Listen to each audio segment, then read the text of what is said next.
Today, for the very first time, we are going to be listening to the brand new Leprous album. This is Melodies of Atonement. And I will never go alone, never go alone, never go alone, never go alone, never go alone. Can I be unforgiven? Hello everybody and welcome back to another album review / reaction here on the channel, and I'm excited because this is the first time we're trying to record a video in OBS instead of Streamlabs, which is what we've been using so far, with a guest. So I have my cousin, which side are we on? Over here. No, I guess normally I'm on that side, though. That's weird. I didn't even think of that. I didn't even contemplate that. Oh, we got to restart the whole thing. Anyway, my cousin Cody is here with us, and he's never heard this band before, doesn't have any clue about them, right? Nope. No. Okay. He didn't even know what we were listening to until I put the band's logo here on the screen. So for everybody watching, if you are unfamiliar with the channel, what we're going to do is we're going to talk just a little bit about Leprous up front. Then we're going to listen to this entire album from front to back. Because I have a guest with me remotely, we're going to probably pause between songs so we can talk a little bit about what we heard. But we won't talk for too long. But we will also be talking over the music a little bit. So just be prepared for that, because sometimes we get comments of people saying, you talk too much over it. But the point of this channel is generally to talk about what we're hearing and how we're feeling in the moment as we're listening for the very first time. So we're going to do that, so just bear with us. Also, I have to say we tend to focus more on music here rather than lyrics. Lyrics are not anything that any of I or any of the people that really do reactions with me here on the channel, lyrics are not really any of our thing, if that makes sense. And so we tend not to focus on those, but if some of the lyrics do catch us or we find something to be interesting, we'll bring those up and talk about them. But don't expect any sort of deep dives into the lyrics or the deep meanings of anything, because that's generally not what we talk about.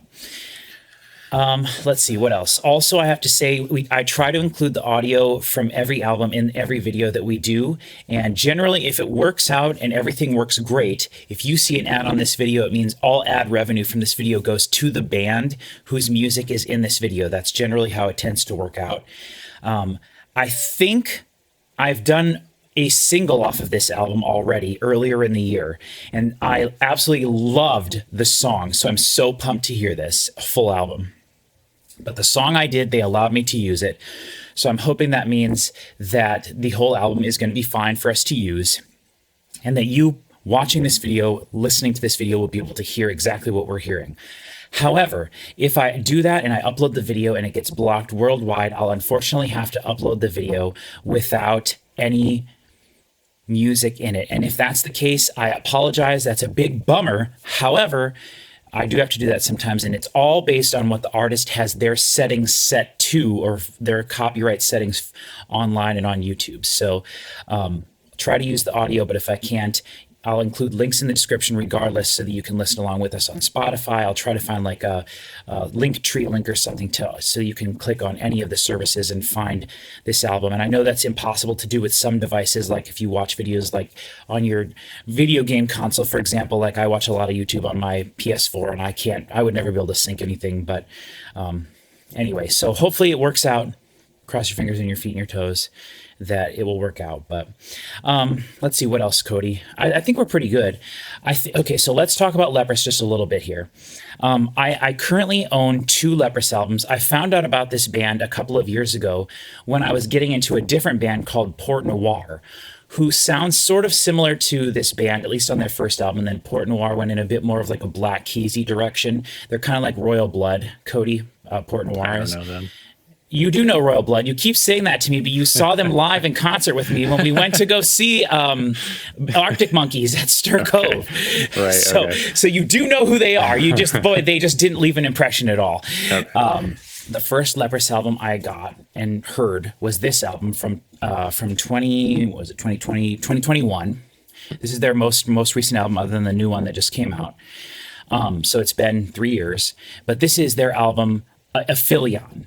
And I don't know if you can see that, Cody, but it's kind of this kind of cool, like triangular building thing that's very reminiscent, in my opinion, of Midsommar, the movie, if you've ever seen that movie. Yeah, I have seen that. Yeah, so it's kind of like that, yeah. but I don't think the theme of it has anything to do with that or anything, but that's what I always think of when I look at it. But when I first heard this album, it blew my mind, and I honestly don't think I've ever heard anything really like this.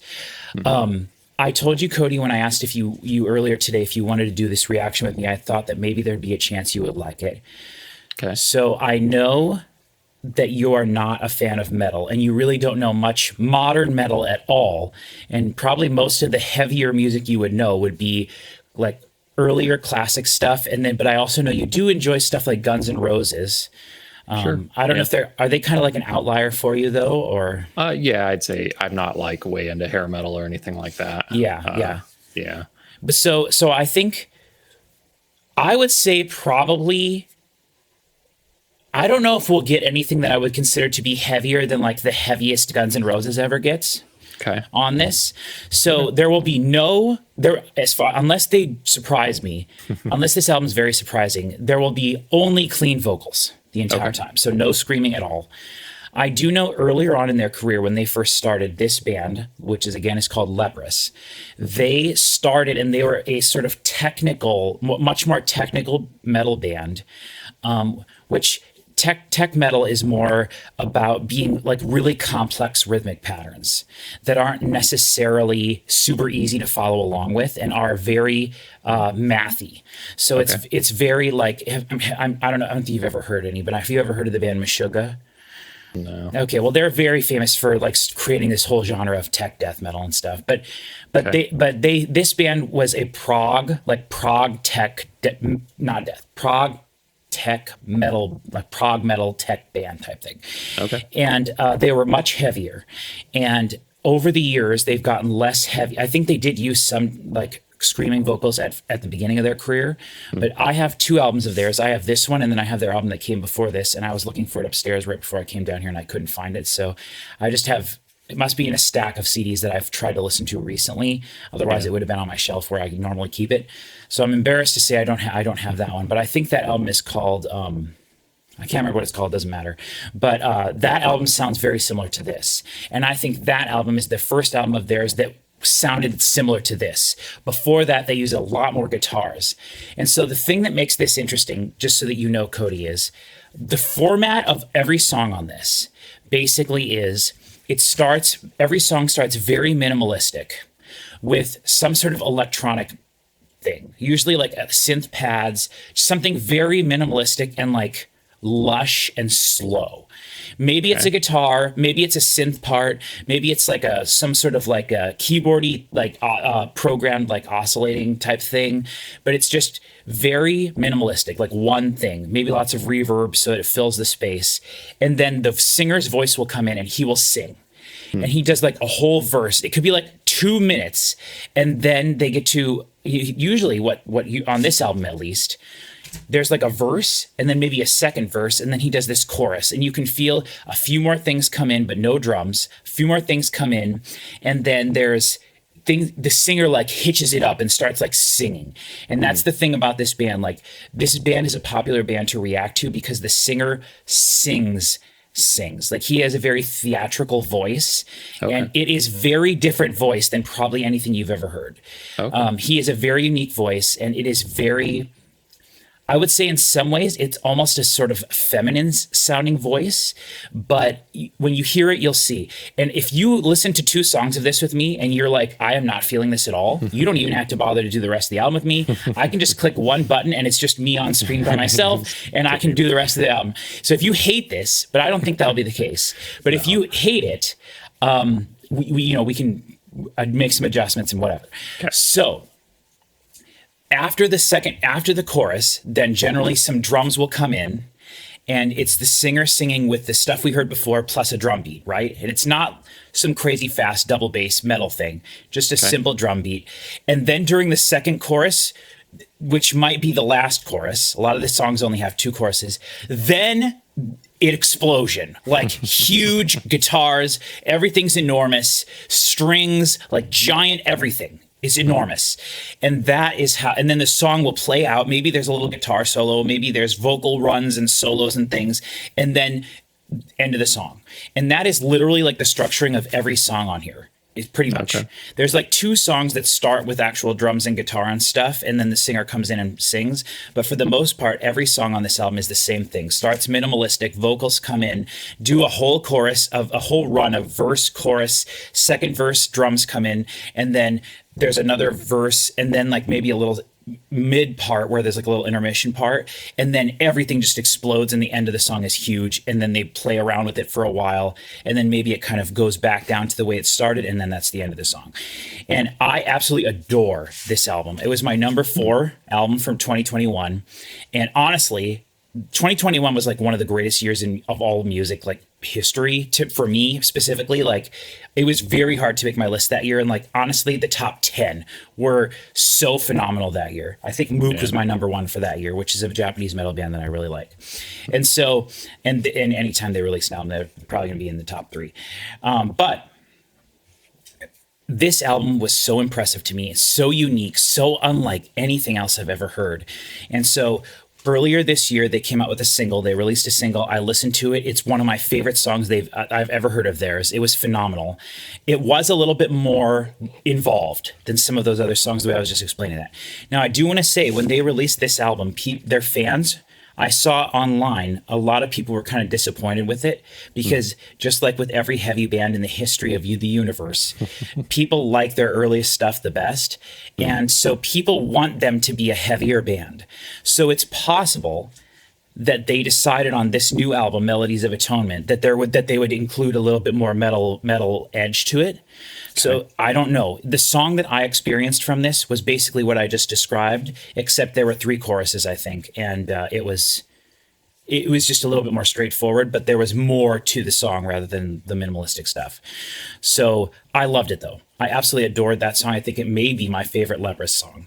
So, and that song was, let me look here what it was. That song was called Atonement, I believe. So that's the second track, which actually, as I look, is the one that has the most plays. Yeah. It has 849,000 plays. So, so yeah, we'll just have to see how you feel about this. You can look at the lengths of the songs. They're all quite long. The album starts off with actually shorter songs, it looks like. And then the last, we have 3 6+ minute songs in a row. Limbo is 6 minutes, then we have a 6:25, then 6:09, then 6:21, then the last song is 5:21. So these are all pretty chunky, meaty songs. Okay. Which is great because I have been listening to stuff with some shorter songs recently, like AWOL Nation, Imagine Dragons, One Republic. And actually yesterday I just did Winter Sun, which had 3 10+ minute long songs. So that was a whole different thing. But the album is 10 songs, 51 minutes, 40 seconds long. So it's a pretty meaty album. Do you have any questions, Cody? Hello, Cody. Welcome to the video. Hello. Yeah. I mean, I guess now I know it's a metal band, but I don't have any. I was gonna not tell you anything, but I figured that it would be better to just be like, because the thing is, it's possible that the first track starts and it's like balls to the wall death metal and they're doing something completely different than what I would expect them to do. And if that's the case, I wouldn't want you to think like that I had you react to that on purpose, into? Like for some kind of shock value or something. Like I wouldn't do that. Yeah. So I think that I wanted to just warn you a little bit, but I think now the first track's called Silently Walking Alone. So I'm going to guess it's not right in your face. I wouldn't heavy think metal, so. But we'll see. And also, it is a song that they must have released as a single. It's got 460,000 plays. So I would guess that it's probably going to follow the structuring that I kind of laid out. And it's also somewhat shorter. Yeah. So maybe this is kind of a single type thing. Oh, good. But I guess we'll see. I'm ready to start. The only thing I want to say before we get into this too deep is that I do have a special drink for this video. I bought this for our Nightwish video that I'm not sure if we're ever going to record. So I've always wanted to try this. I see this all the time at Walmart. They have these Calypso drinks. And I've never tried one before. And this is my favorite. It's Ocean Blue Lemonade. Oh. And when I think of you guys, Cody, I think of getting that blue lemonade slushy from Sonic. That is like my favorite thing in the world now. And so blue lemonade flavored, blue raspberry flavored lemonade is like the greatest thing. So Nice. I've never had this before. I have no clue. It's very heavy bottle. I've had this in the freezer, so I'm really hoping it doesn't freeze. There was frost on it. Okay, what do you have to drink? I have a Waterloo blackberry lemonade. Nice. Hey, lemonade. We're a lemonade kick. Okay, so I'm going to try this for the first time. We'll see how it is. I spilled it myself.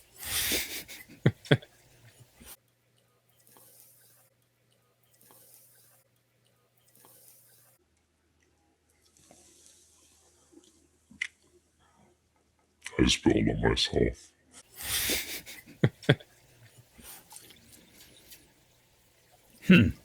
Ooh, I love the aftertaste here. That'll dry. Don't worry about it. Yeah, it's just water anyway. So does that have sugar in it? Let's see. Because it kind of looks like a Sobe bottle or It says something. total fat 0, sodium 0, total carbohydrates 51, total sugars 49 grams. Okay. Yeah, It's serving more like a size Gatorade or something. 16 fluid ounces. And so one serving size is just this. It says 200 calories. Okay. So that's not Is it too good? bad. So is it good? It is good. Yes. I think It's extremely blue. it's very dark blue. I really like the aftertaste of it. That's actually where I'm getting most of the blueberry flavor. The initial, like a lot of juice has like hits you with flavor right away, and then there's nothing. But this is actually really, oh, it says shake well. Hold on. I didn't shake well. I don't think I can shake it too much. Sure you can. That little stay on. There you go. Okay. There was ice crystals floating all over it, so yeah, I you don't don't want it to flash freeze or I whatever. don't want it to flash freeze. No. Okay, let's see if it tastes any different now. No, it's the same. I love this though. I really. It was like I think it was $1.20 or something. Not very much. Because people who have been following the channel will know that I was testing out all the different energy drinks. And then I found out I had leukemia, and I stopped doing that. Maybe the energy drinks caused it. Okay, all right. Enough of this. We're 17 minutes in, which is actually half the length of my normal intros, so we're doing good. Let's go ahead and get into this, Cody. I'm really excited to see what you think about this. Okay. Because I still think there's a chance you might not like it. And his voice is very specific. Okay. So there's a possibility you might not like it. And then this can be a good way for you to exercise your analytical why do I or why do I not like it brain, part of your brain. That's right. Yeah. Which is what we focus on here on the channel. So, all right, are you ready? Yep. Silently Walking Alone, track 1 off of Melodies of Atonement from Leprous. Today's date is September 1st. This came out on August 30th, 2 days ago. In 3, 2, 1. Oh, that's cool. Yeah, I really think you're going to like a lot of the sounds that this band uses. Oh, I should have said too, their songs are very slow feeling. Okay.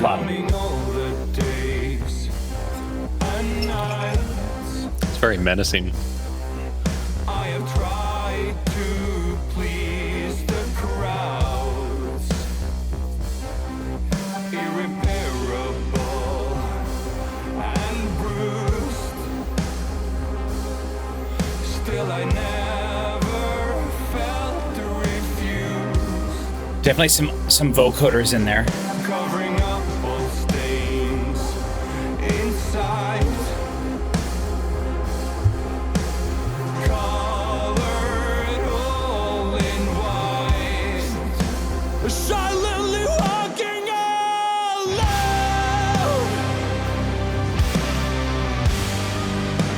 The power of being unknown. Silently soothing myself. Very massive sounding. Fighting has taken its toll. I was going to say, it sounds like everything is just in the background. Silently walking alone. Ooh, cool. Those are guitars. That's very cool. Oh, yeah. Very plotting. Yes.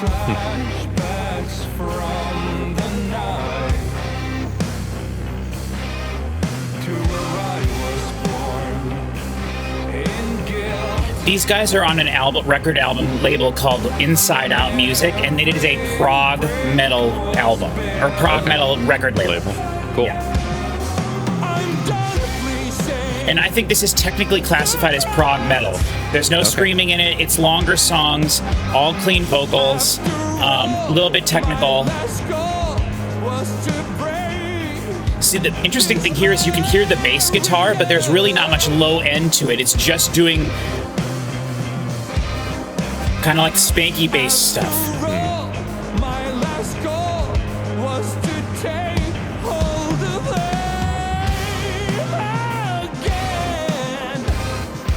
Oh, that's cool.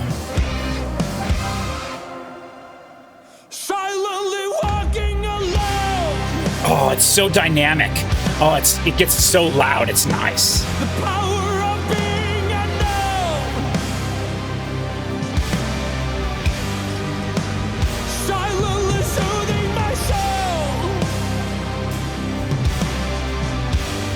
Calypso, sponsor me. I really love this drink. I'll try all the other kinds, man.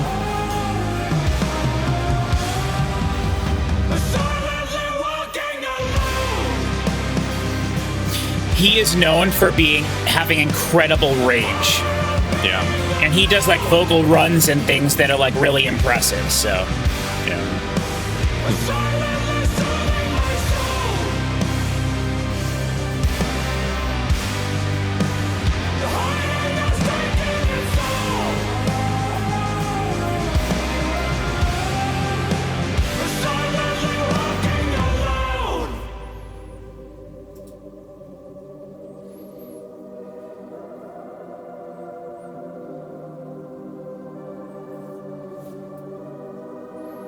Silently walking alone. Oh, yeah, that's cool. What a cool way to end the song.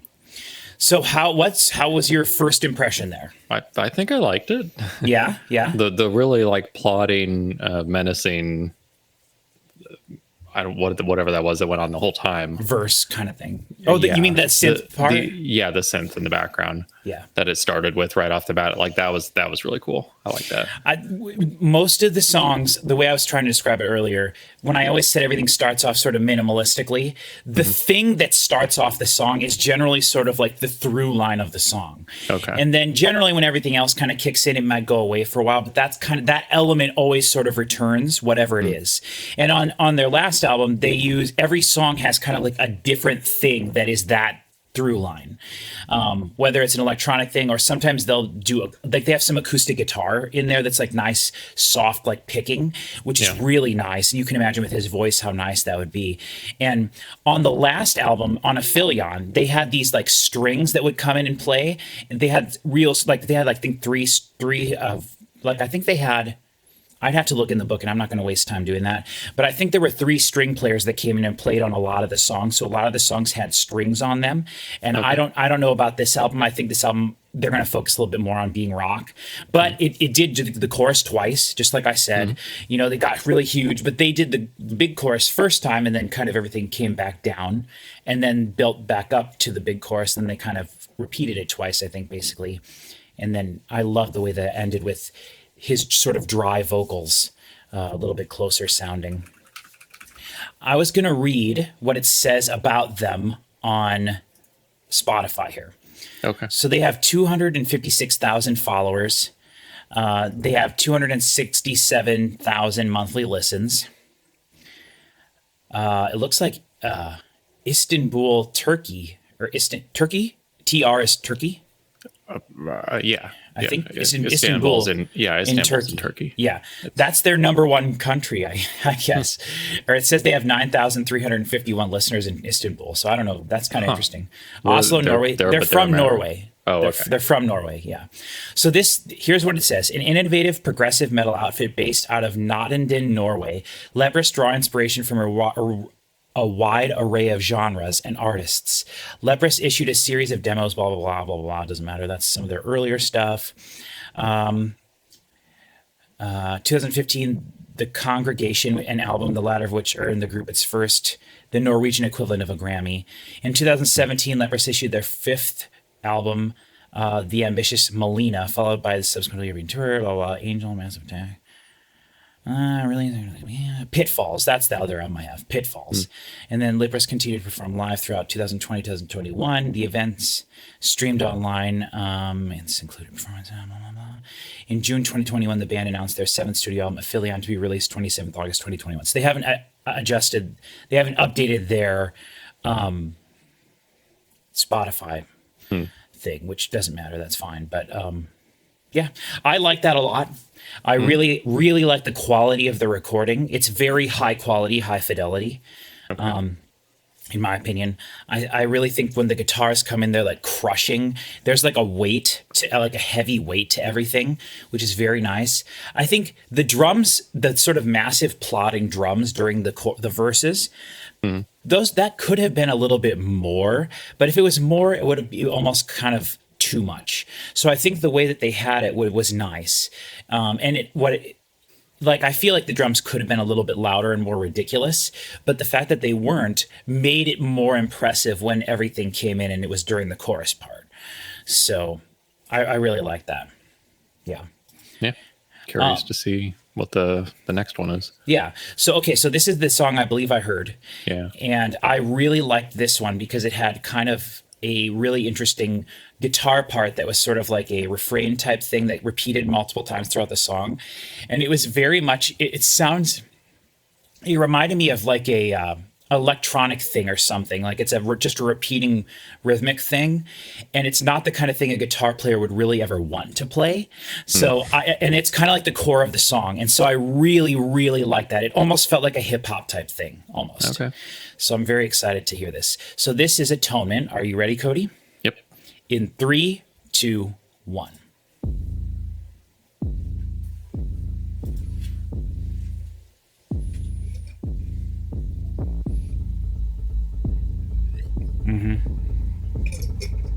Doom, doom, doom, doom, doom.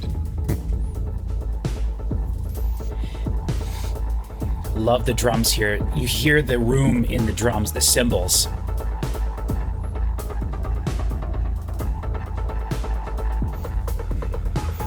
Turmoil, empty faces in a whirlpool, removing pity with a sharp tool. Oh yeah. Seems you're always the one to blame. Sour. Yep. Crumble, ready to devour. Broken pieces. I love the feel of this. You know, it's such a bop. You know.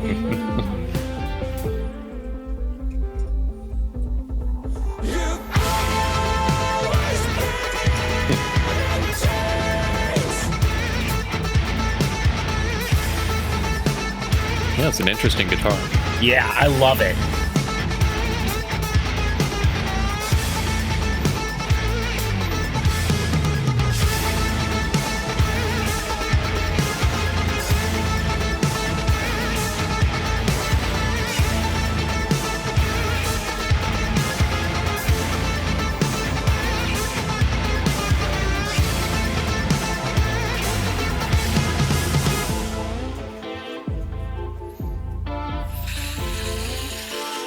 Forgot to get rid of my nose whistles.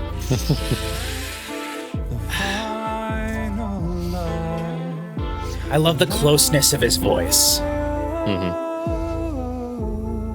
Their last album had a lot of reverb to it.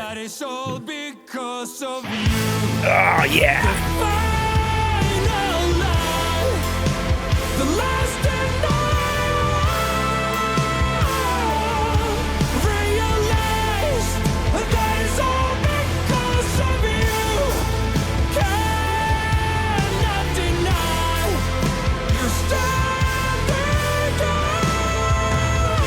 Ah, he can sing.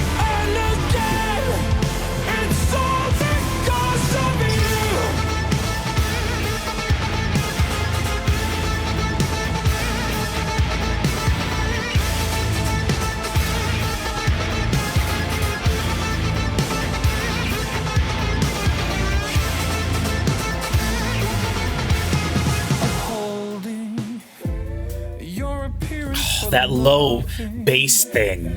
You know, it's so it's trip hoppy. It is. It's kind of like trip hop. Mutuality was never there. Storing all the criticism for you, making sure that you have no clue. There's like a little marimba thing in the back. Aspire to be swallowed by the fire. Three-part harmony. Oh, that was cool.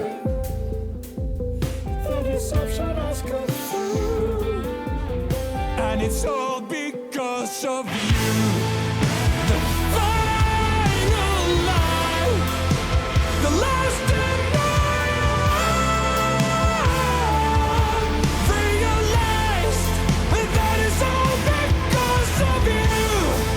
Cannot deny you're standing tall, and it's true that it's all because of you. Cannot deny. Oh, let's go. I can't deny that it's all because of you. God, this is so badass. Oh my God, is it badass?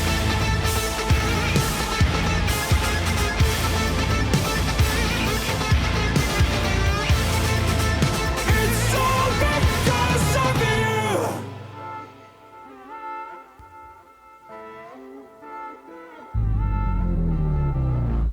you. Yeah. Oh, God, it's so cool. Oh. Okay, I have a whole video on my thoughts of that song. So how do you feel? I really, my tongue is blue. Yeah, This has this has that blue, that illegal blue food coloring in it. Oh, we're gonna have some interesting colors happening tomorrow, probably. Okay, sorry. How do you feel about that? And I specifically want to ask you about his voice because his voice is cool. Yeah. His voice is good. I like metal that I can understand the words. I'd say that kind of falls in line with the first song. It seemed pretty similar, right? Structuring in terms and of structure. Yeah. Now this one had the chorus 3 times. Okay. It had the chorus 3 times, and it was a little bit more straightforward structure wise. This is like the structuring that I always prefer, where it's verse 1, chorus, verse 2, chorus, bridge, chorus, and there really actually wasn't even a bridge. I mean, there kind of was a little bit of a thing, but the cool thing about their music, in my opinion, is that like it goes from being so like I don't even want to say heavy, because heavy is a trigger word around here on this channel, but like it goes from being so thick to so thin that they can do such little small things, and it has such great meaning. You know, like most heavy bands. Because I mean, would you categorize this as metal? I mean, I wouldn't, if you didn't tell me that ahead of time, I wouldn't have been like, oh, he brought me a metal band, you know? Yeah. Like, I don't know, genres are so weird, but I would say it's not what I think of when I think of metal, at least. But I have a very limited view of that, so. Right. And so, like, I definitely think it is. I definitely do think it is metal. I think metal to me is like the biggest genre of music that has is the that's the top of the umbrella, and everything else cascades off of it. But like,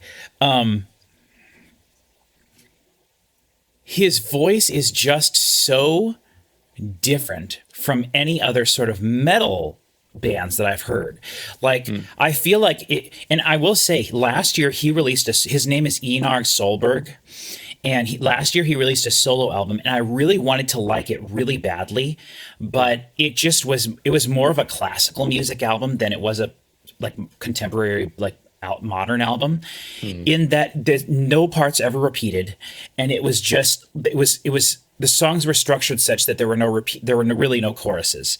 So every part of every song was really interesting, but it was hard to tell where one track ended and the next one began and all that.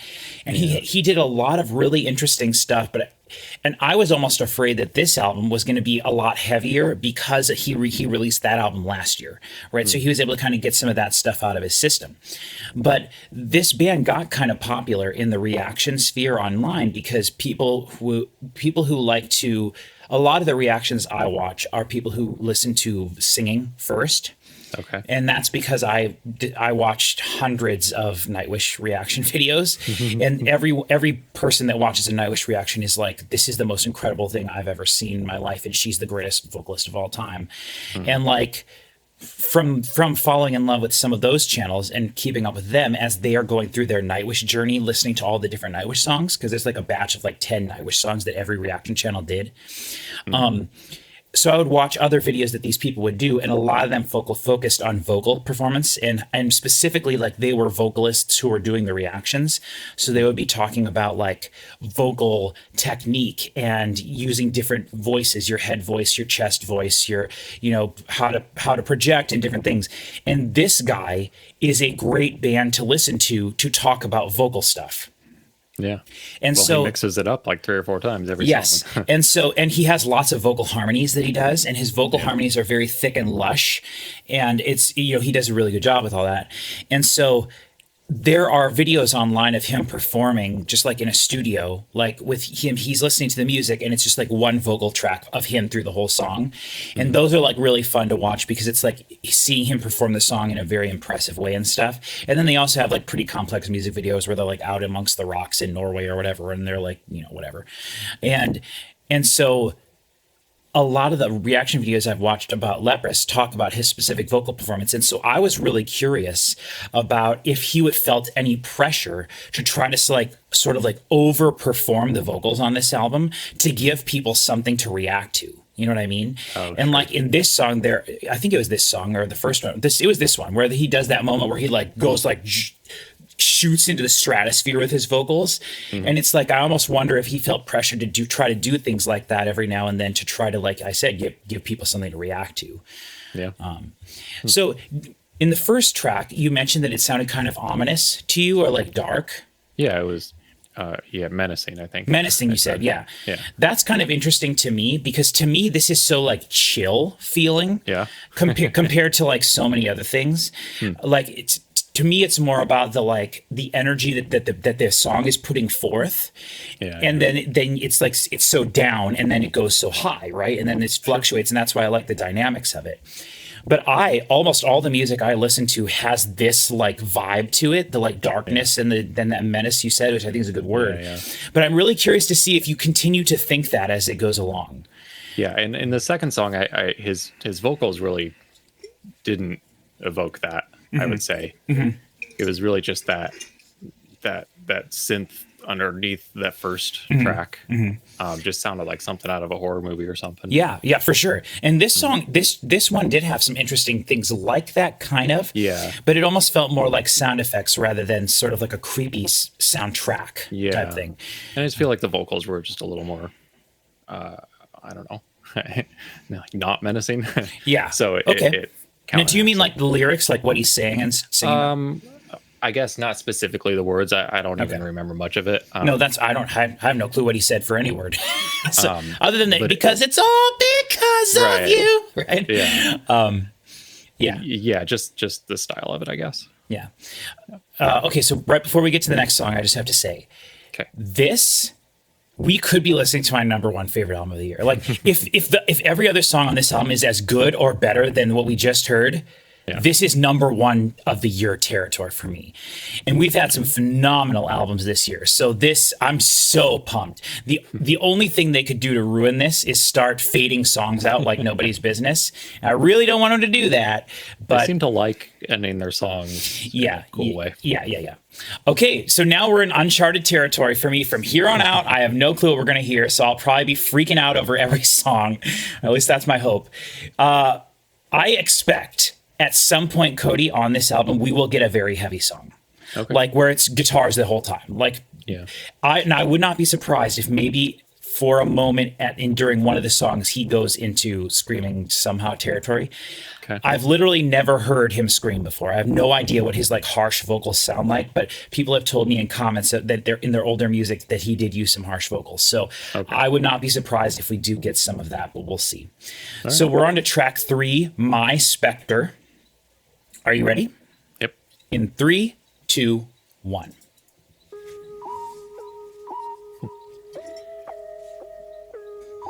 I love the sounds they use. I just do. It sounds like a radar beacon or something, which we didn't even. We'll have to talk about the artwork at some point, but it seems like there's a underwater aspect to this album. Okay. You're right, though. It does kind of sound like a a submarine or something. Yep. It's all been reconciled.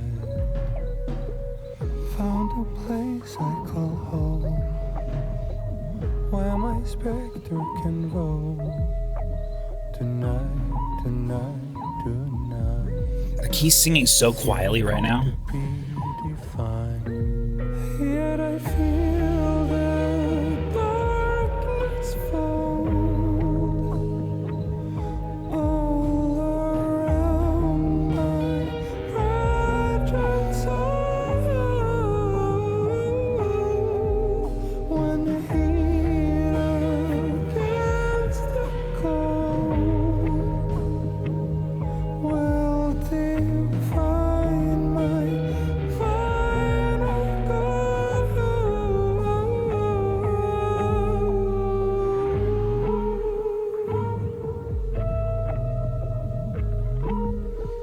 That's so cool. There's really hip hop beat over there, right? Just kind of like, you know, just like. I don't have to atone for the sins you have grown. Tonight, tonight, tonight, solution is inside. All my life overblown, could not face it alone. Tonight, tonight, tonight, Oh, that's cool. connected with the light.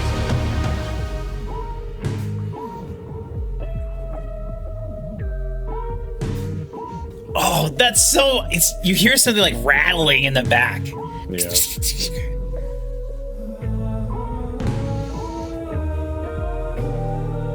Found a place that I know.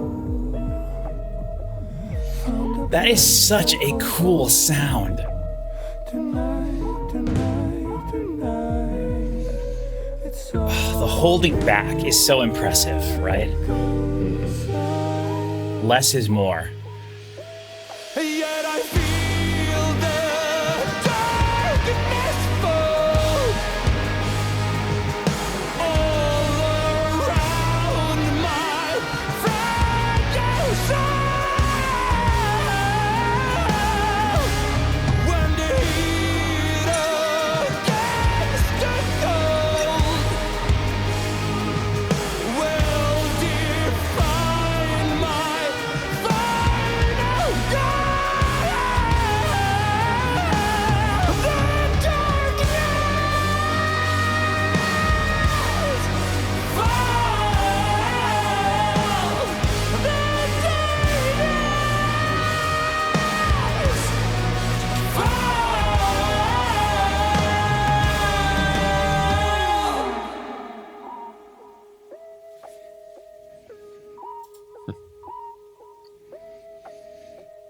That might be one of the like coolest sounds I've ever heard. I mean, that is just cool. Yeah, I like that. Yeah, it's. I was starting to wonder, like, is this a concept album? I don't know. He mentioned a tone, Right. which- And then in this song, he's like, I don't have to atone. right. And so I don't know. To be And honest. you've got, and then the cover is like a giant squid, is what it looks like, and then Do you think those number are they numbers or? there. So I pulled up the full screen version of that. It's just the name of the band and the album title, just spaced out. Because I thought at first it might be like coordinates or something almost Yeah.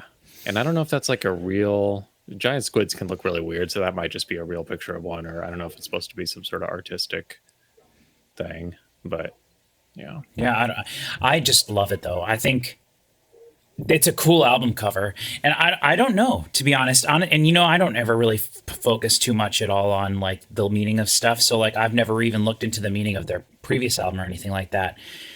I just enjoy it for what it is. And like I said, almost every song is the same kind of thing. And so far, what we've heard on this album is pretty much, I mean, they're following the same structure that I kind of laid out. Okay. And that one had two choruses. You know, it starts minimalistic and small. He sings some. And then the only thing that's a little different is that on their last album, like he would go through the whole cycle of the first chorus. And it wasn't until the last third of the song that the guitars and everything came in. What they're doing here is the guitars and everything are coming in on the first chorus, and then they all go away for the second verse. And then the second verse is, the verses are like double or triple length normal verses, and that's what gives the songs their length. And then the chorus comes back in, and then essentially after that the song's over. So, and it's it's just neat because it's almost like that sound that, like you said, like sonar sounding type thing was like, it was like a hip hop thing. Like you could absolutely put like a hip hop beat over the top of that, and it could run the whole song. You know what I mean? Like I've heard songs that sound sort of similar to that, and I think that in terms of rap songs, like there's a Mayday song that sounds sort of similar to that I'm thinking of specifically. And the point of that song is that it's all about drinking and overindulging and drinking. And so the sound sounds like people hitting like a bottle with like a fork or something.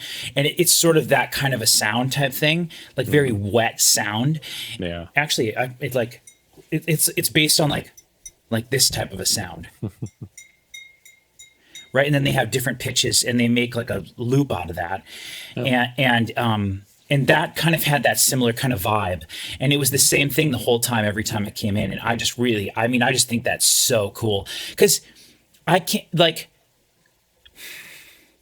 the guitar player is basically standing there for 3 minutes waiting for his part to come in. And then he plays for a minute and then he stands there for another 2 minutes. Like, I can't tell you how rare that is to have a band not be selfish and want to just jam the entire time. Like the fact that the band is willing to let the songs breathe so much is so special. Like it really is.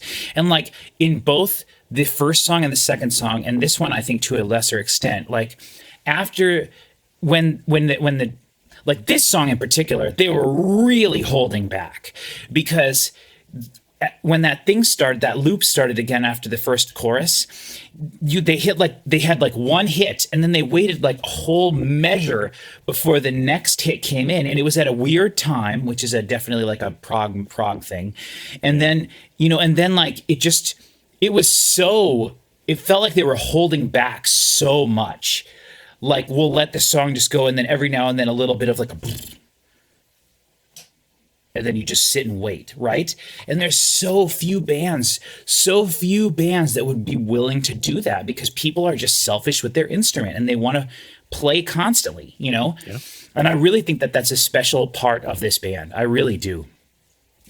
It's really cool. Now, how do you feel about like the slowness once it comes in? Because it is like they're just like holding out big chords, I mean, it's approaching like doom metal territory almost, which I know is something you don't really know that much about, but like it's probably very different from anything you've heard before, right? Yeah. I mean, could you compare this to anything that you've heard? No, not really, I guess. And I would say that this definitely appeals to me more than your typical metal that I would think of. Right. Yeah, because Chris Parker and I have talked in the past about like what if you wanted to try to get someone who wasn't into metal, what kind of metal would you show them? And the first thing anyone always says is just like find a metal band where there's no screaming. Right. And this goes so far beyond that though, because he's like legitimately singing and a majority of the song is not a metal song. You know what I mean? Yeah. And so it's like, some bands nowadays in modern metal music, it's not uncommon to have those extremes where you have like literally like a straight up pop song that turns into like the heaviest metal thing that's ever been. And that's why you get people who are not normally into metal getting into metal, because they enjoy those things. And generally what happens is you latch onto one thing and then you slowly learn to enjoy the other aspect of it. I feel like that's how everyone gets into metal slowly, is like you find, when you're young, probably you find something that your parents like or something, and you slowly learn to appreciate it over time. You know, I don't think anybody really hears metal for the first time and really loves it. Maybe they do, but I think what was the first metal like thing that you enjoyed? Well, for me, it's different because all my heavy music stuff came from WWE and video game soundtracks. Oh, okay. So you were right into it, and you just heard it enough that you're like, I like this. Like Twisted Metal PS1 games, Twisted Metal Vigilante 8, all those games had like sound, have like metal stuff. And then even before that, listening to the wrestlers' theme songs coming out. And and some of those were horrifically bad, just like terrible, like MIDI sounding stupid 80s stuff. But also like some of them are really cool and very simple. And those songs are made to just be short. There's no vocals. It's just basically simple guitar riffs and like drums for people to walk out to the ring to. So I feel like that's like a really great way to be introduced to heavy music. And so when I listen to something like this, to me, like it's almost hard for me to call this metal because it's just so different. But because I listen to a lot of metal that's not as heavy as this gets, like I listen to like symphonic metal and stuff, or bands. And it's also tough too because some bands change so much. If you start your career as a metal band, I kind of think of you as a metal band no matter what you do in the future, even if you just have little metal elements. So like there are some symphonic metal bands who have tried to make pop albums, and I still consider them metal albums, even though they're basically like, you know, they're not metal albums. So this is kind of one of those things. But all right, let's move on. Sorry, that was probably a longer story than you wanted when you asked that. That's okay. But it is, I love talking about this stuff. So, okay, this is Like a Sunken Ship, which must have been released as a single because this one has 298,000. So maybe a more recent single. We didn't do I Hear the Sirens. Oh, sorry. It already switched over to that one, but I just hadn't heard any of it. So, okay.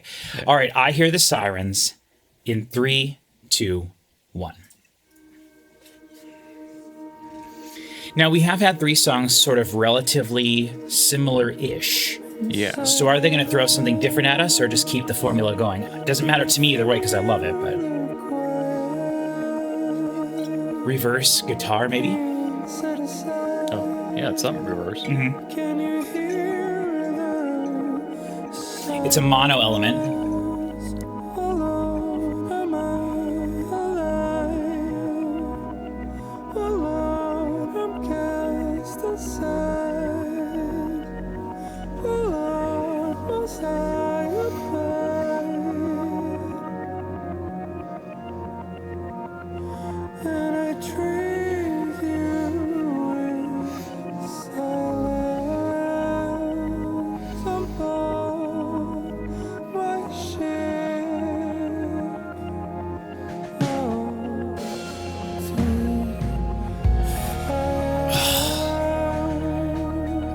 Sounds so good.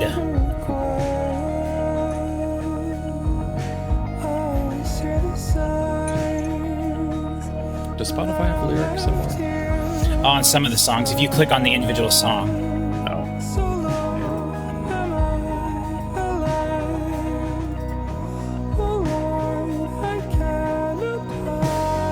I can't do it actually on the Spotify app. I don't think they have it on this album. Maybe they don't. I would think they would, but...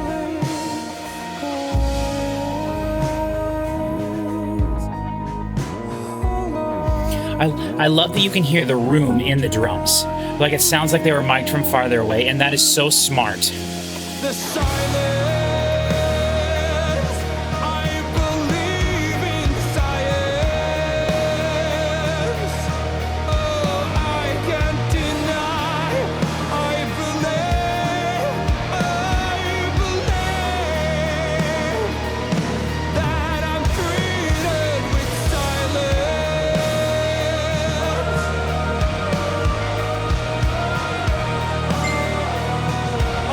Conceal the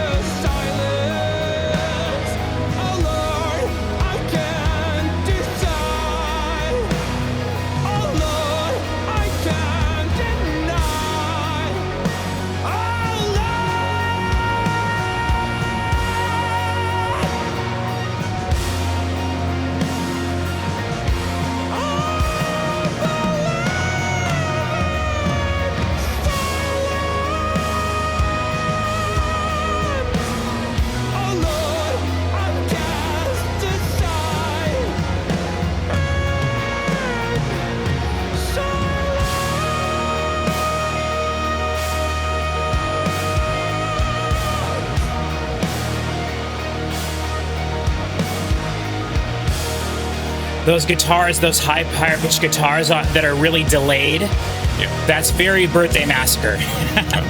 Very Birthday Massacre. And that's what's probably the reversed thing in there. Oh, yeah. Very cool. I don't know why, but I always equate that reverse sort of sound with like glass for some reason. Like, I don't know, glass breaking or the sound of like ice cracking or something, maybe. I don't know. Is that strange? That's probably strange. Ice cracking does make a weird sound, kind of like that. Yeah, I don't know.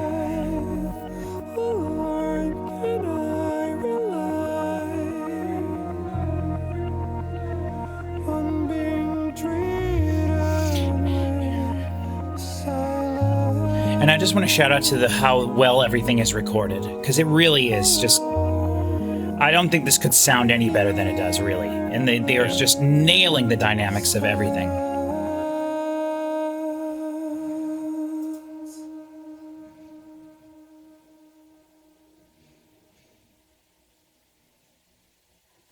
Okay, so that was probably my least favorite of the songs we've got so far.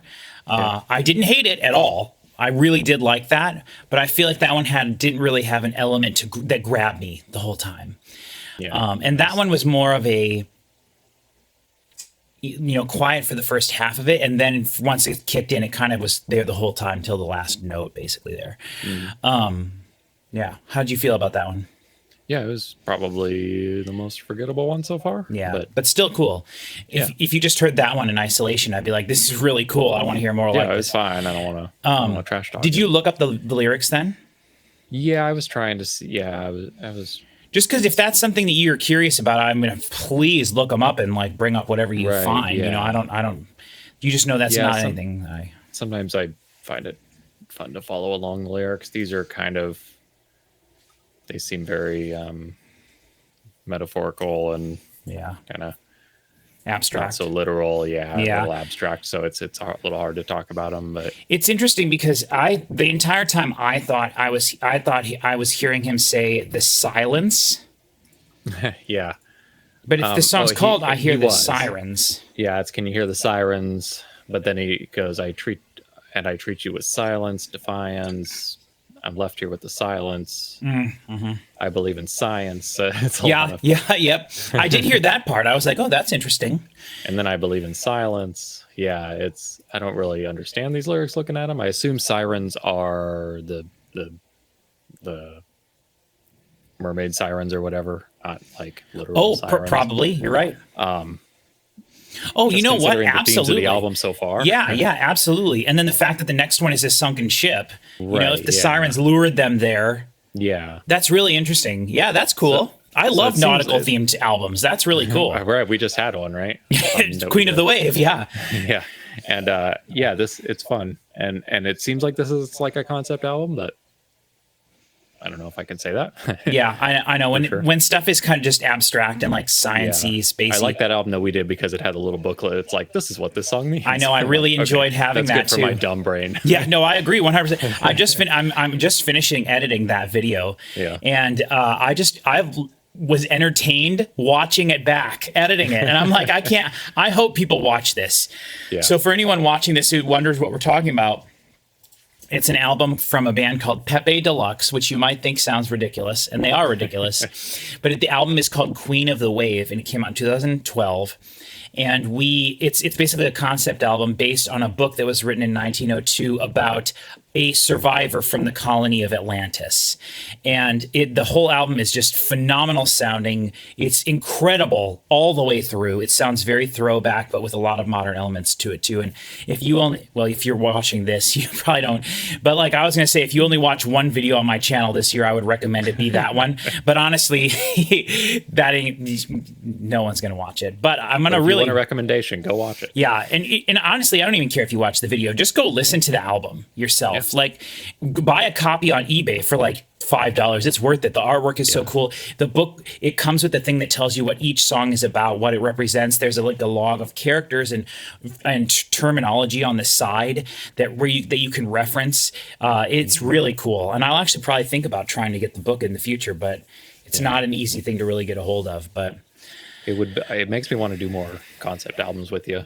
Yeah, we should try that. Because especially I just bought that Jeff Wayne's War of the World album. Mm-hmm. That's very. I mean, it's music. It's almost turned into a musical kind of a thing, and it has like narration and stuff. So it's like very obviously telling a story. And it just seems like something you'd be into too. But anyway, all right, let's move on to I Like a Sunken Ship, which I'm excited for this one. Yeah. All right, we'll just do it in 3, 2, 1.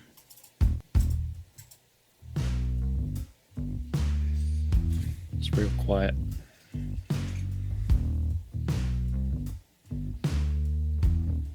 Again, I can't stress enough how brilliant it is to have the mics for the guitars a little further away.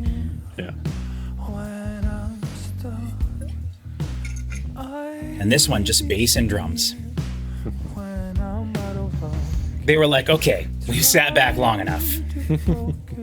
Let us actually play a song here.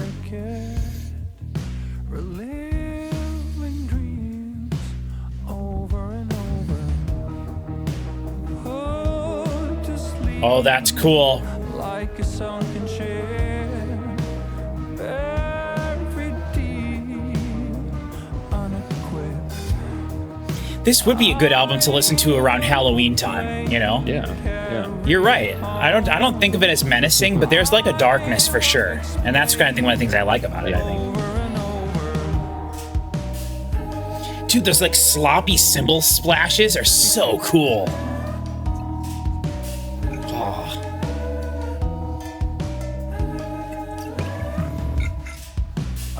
They're just like banging sticks together. Yeah, that's so cool though. Oh man, that's neat.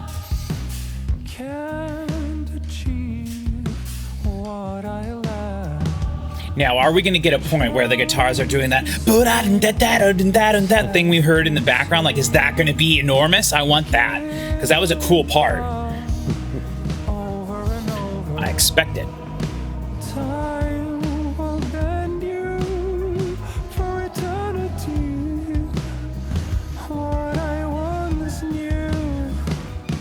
Is that a trumpet?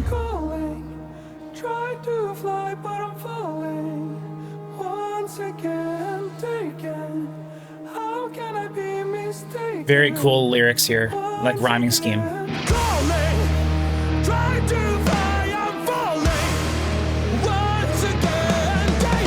Their vocal style we haven't really heard.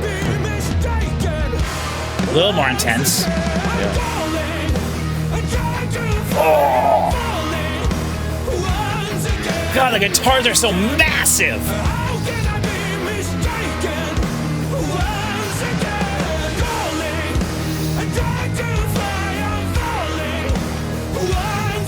He writes like pop melodies sometimes, like they're so.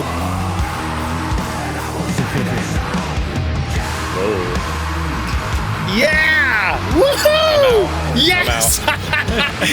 I'm getting out of his no!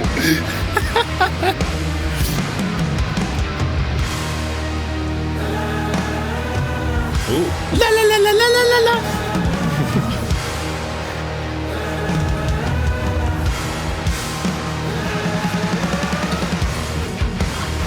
Give me a guitar solo.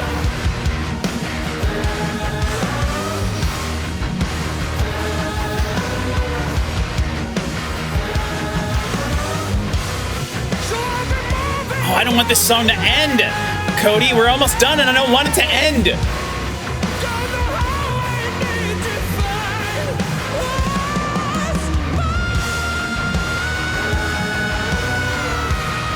Gosh.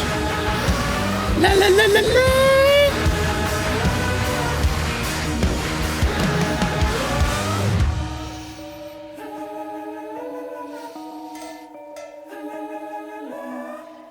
Yeah, this one did feel short. They know how to accentuate the cool parts of each song. I mean, that is so cool.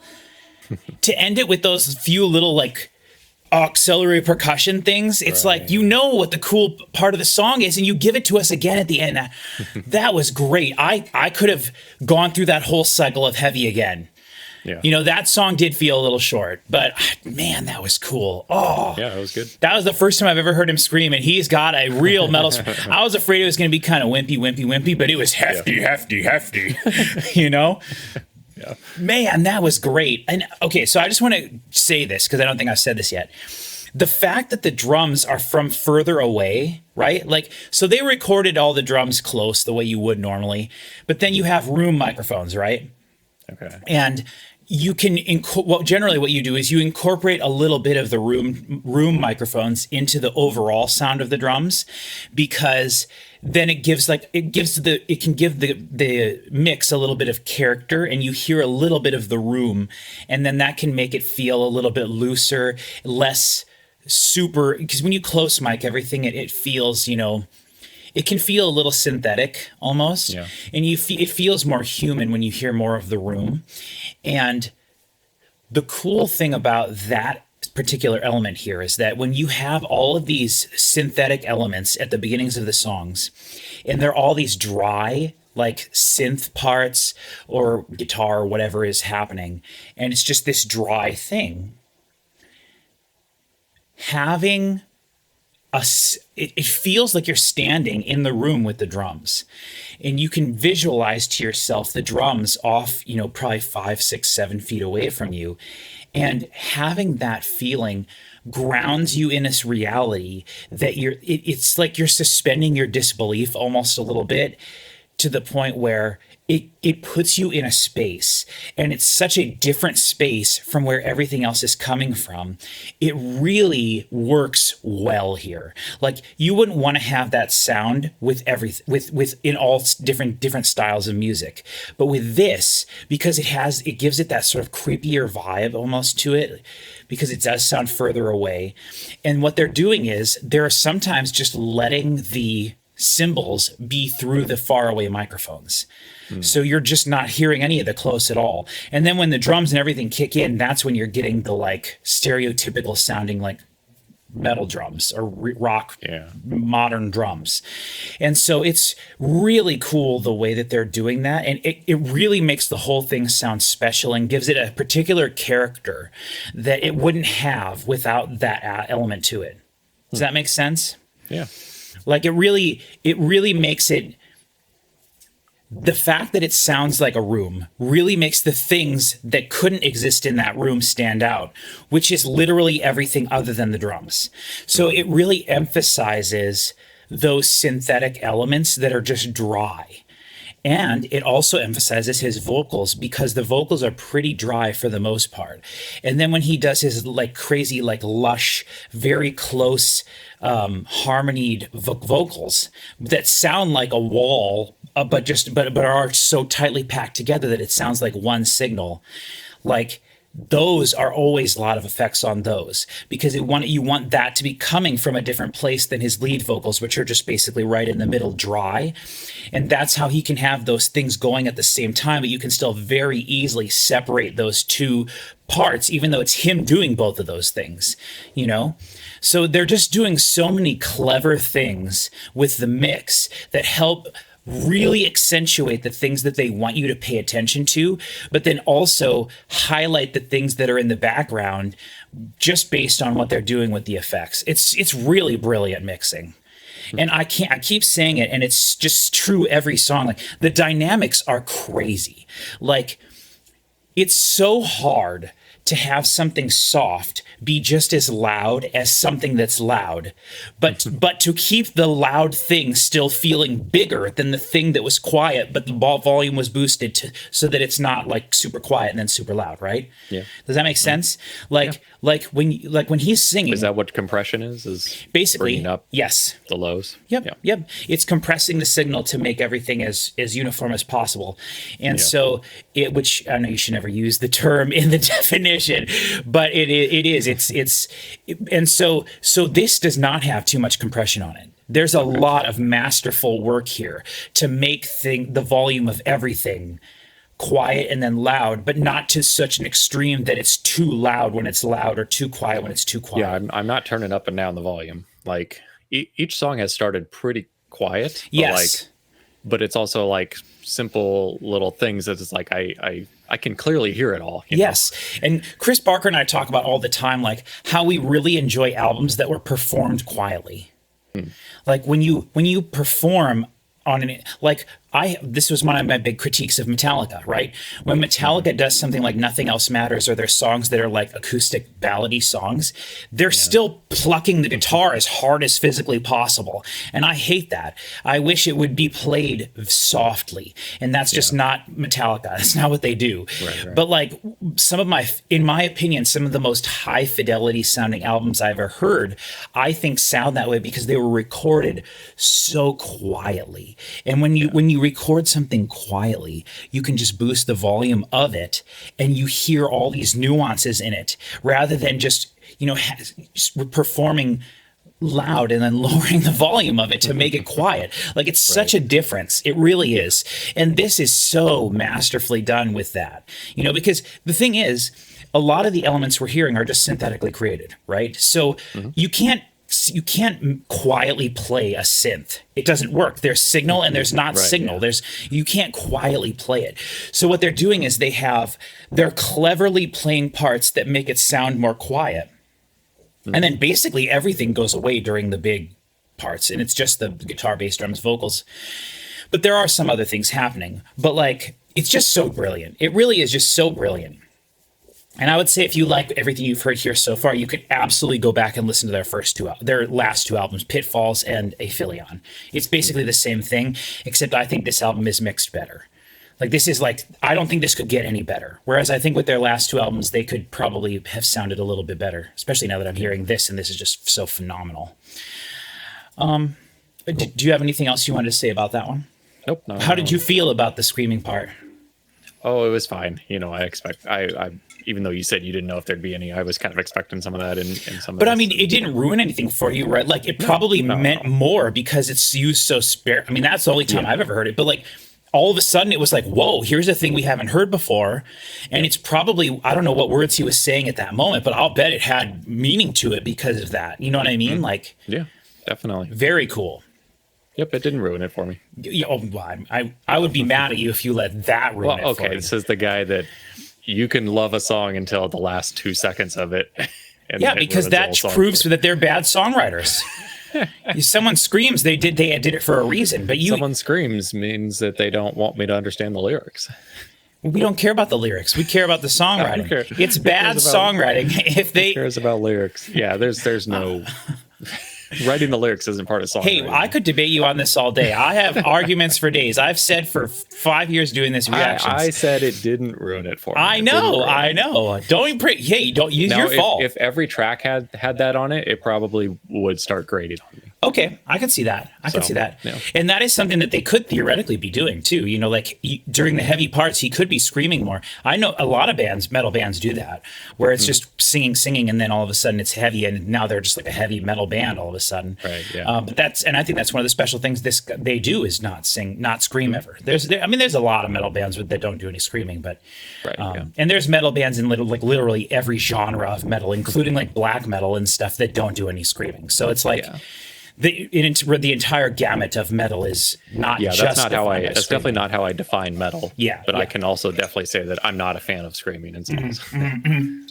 So. Yep, and I don't blame you for that at all. Yeah. I bet if you listen to enough of it, you might grow to become a fan. It just takes that one. I think that's the case with anything. Absolutely, I agree. Yeah, I think if I had watched a lot of wrestling and a lot of stuff that had metals in it, I probably would be a metal fan. All right, let's move on to Limbo. Which did you ever beat Limbo? Yeah, I've played Limbo. Yeah, okay, of course. So it would be. Good. I don't think that's what this is about. However, he does sail on a boat in Limbo. That's sure. And there's lots of watery stuff. I love that game though. So if anyone doesn't know what we're talking about, just check out Limbo. It's a classic side-scrolling, and the vibe of this is kind of Limbo-y vibes. So I would say so. Yeah. So really great soundtrack as well. For that. Basically just noises and stuff, but really cool and ominous. All right, Limbo in 3, 2, 1. This sounds like the beginning of a Korn song.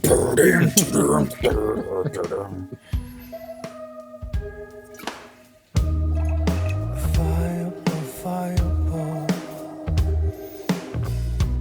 Oh, I love the bass.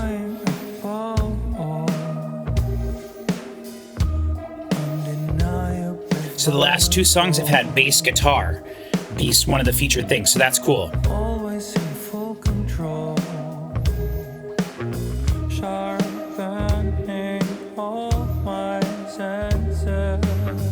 Broken through all. So there's just guitar, bass, drums, vocals here going. Fixating all my power to climb the broken tower. Fireball, fireball. Interesting. That was a double take, like an overdub of the same vocal part. Undeniably viable. Yes. Always in full control. Viable, viable. What's he saying? Viable, viable? I'm using fire. Firebolt? Firebolt. He's a Harry Potter fan. Break me or affect me when I am armored prone. Had to go. I love the guitars here, what they're doing. Break me or affect me when I'm Very dry. Fireball. Fireball, fireball. and hold broken walls. Forgotten with no rejoice. Fireball, fireball. Flying above all. When apathy would serve me better, I can't turn away. When altruism costs too much of me. This is very different. I like this. It feels like it's in a different key and everything. This is really nice. That's just cool sounding. Man, they have such cool sounding music. It really is. I just love it. Fireball, fireball. Flying above all. Flying above all. Is that what it is? Break me, About the sun, maybe? when I am armored prone. Had to do. How can it Rap Genius has no meanings on any of these lyrics after it's so far.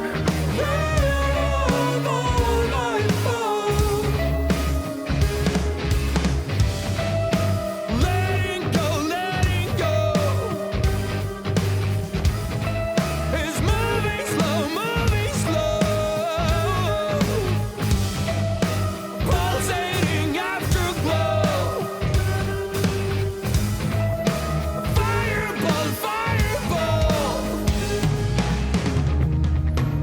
Seen as a rebel, the work of the devil. Renegade, renegade, renegade, renegade. Seen as Let's go. I want this to explode. whole other level. Alien, alien, alien. Seen as a rebel, your own private devil. Renegade, renegade, renegade, renegade. Seen as a rebel, a whole other level. Alien, alien, alien.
Very cool. That was probably the most different sounding song. Yeah, so far. I would say that we've heard. Came off a different album. Kind of. I mean, it did work. It did feel quite different though, but it still was mixed. I mean, the same way. So I mean, wow, that was one where they could perform that exactly like that, basically live. You know, yeah, sure. I think they have 2 guitar players. I think they have 2 guitar players, and so they could have one doing that rhythmic part, and then have someone still doing that ooh dee doo dee doo part. Very cool. Very cool. I mean, it was good. Really I don't cool. Don't have a lot of comments. It was very like, I would not have called that metal if that was like the first song we heard. Yeah. But I get what you mean of like, once a metal band, always a metal band. It's like, yeah. Now I hear it in everything. Yeah. And it is interesting too, because it's like that was, in some ways, that was like the most straightforward song we've heard. Yeah. But it was also just really unique and different from what we've heard. So like the fact that it was straightforward actually is the thing that makes it different than the other ones, which is really cool, you know? So it's like... all the other songs kind of have followed the same formula. Yeah. And even though they've sounded like different instruments and all this stuff, but like... Yeah. It was exactly how you described before we went into the album. Yeah. It's like, this is what you're going to hear. Yeah. And this is the first 6-minute song. Like everything else is like 4 minutes.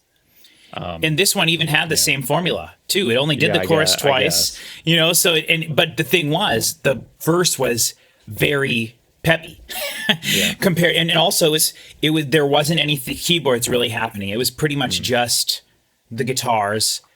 You know, it did still start off with less and build, and then once that guitar part kicked in, it never stopped. You know, it was there the whole rest of the song. And then the song did get a little bigger during the chorus, which is the apathy would suit you much better part.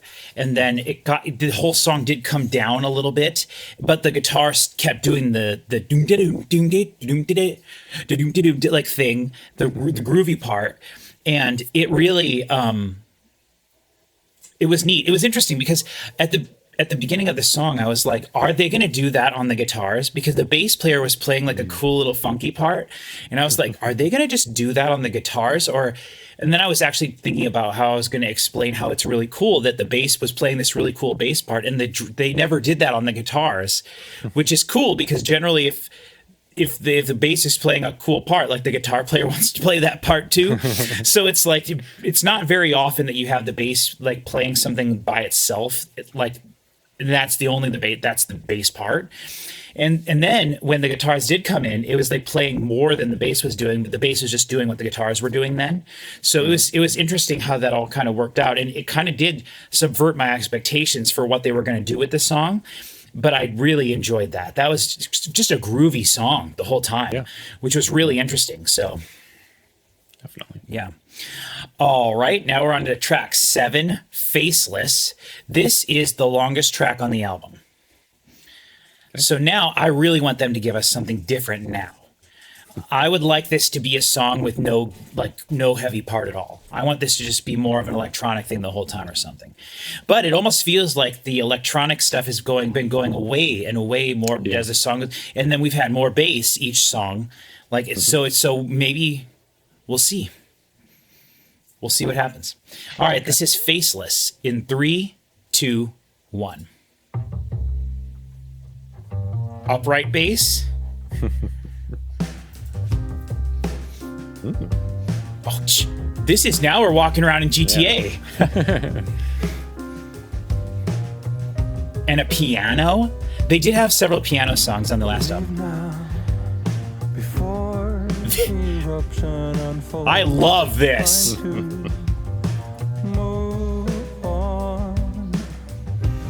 I hope live they bring out an upright bass for the bass player to play. I hope they do that so bad.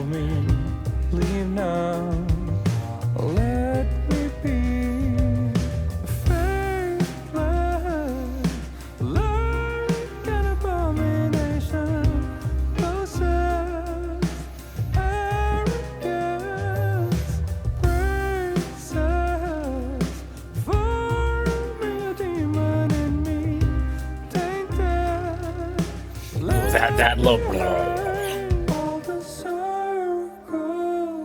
are they going to do? Moving away, have been faceless for so long. Spaces left Faked us out there. won't let me go. And I will never go alone. Yeah! Oh, this is awesome! Yes! Never go alone, never go alone. Never the unknown, never the unknown. I feel like it's so, he writes such awesome melodies. Like any like pop singer could sing these songs with pop music over it and they would be hits. You know? Uh-oh.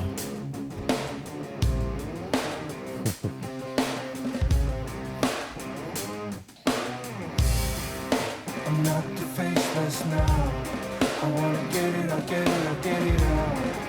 I'm not the faceless now, and I can never let it go. I'm not the faceless now. I wanna get it, I'll get it, I'll get it out. Oh, that's cool. I'm not the faceless now, and you don't wanna know. Oh, none to praise me now, and I'm falling, I'm falling, I'm falling. Oh, that's cool.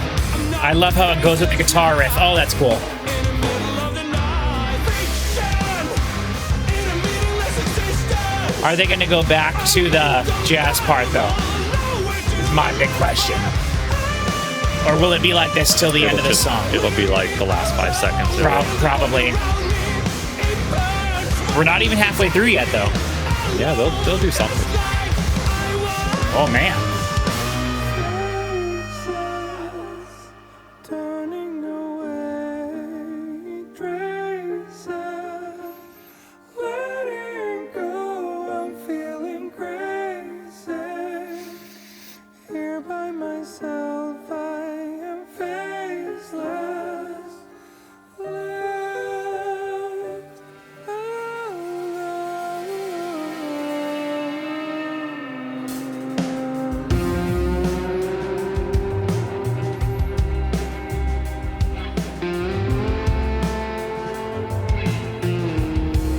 That's cool. Yes.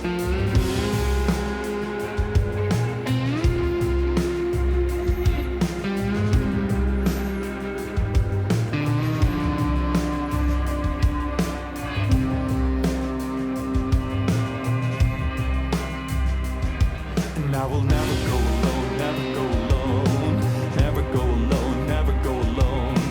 Never the unknown, never the unknown, never the unknown, never the unknown. This would work so well in Alan Wake.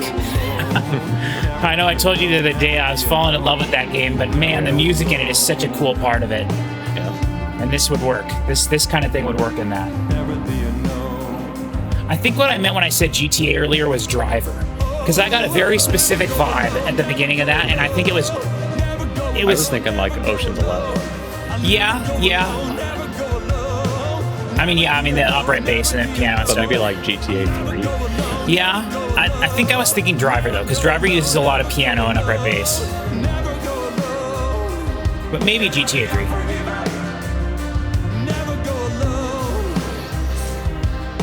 I could have done with a little bit longer guitar solo there.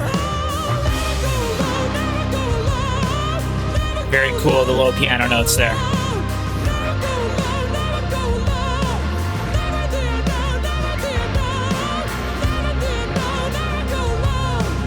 This band should have more plays. I mean, they deserve to be in the millions, not tens of thousands. That's sad. Yep.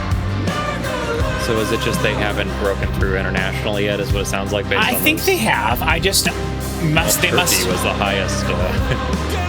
I don't know. That can't be. I mean, there's got to be more than that. But I think they're touring the United States, so Oh. that's cool. I think there's more people in there than just him.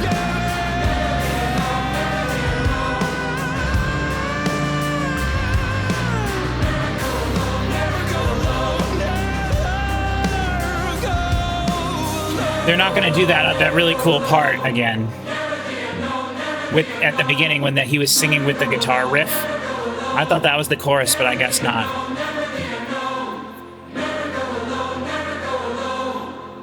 I mean, this is great songwriting, though, you know?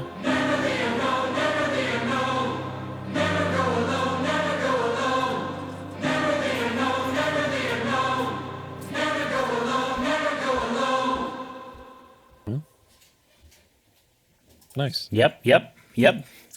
Interesting. Okay, so,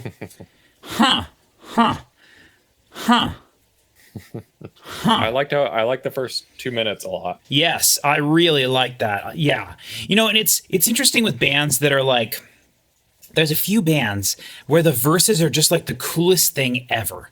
You know, and it's just that's how it is. Like the verses are so cool, and then when it gets to the chorus, they feel like they turn into something different.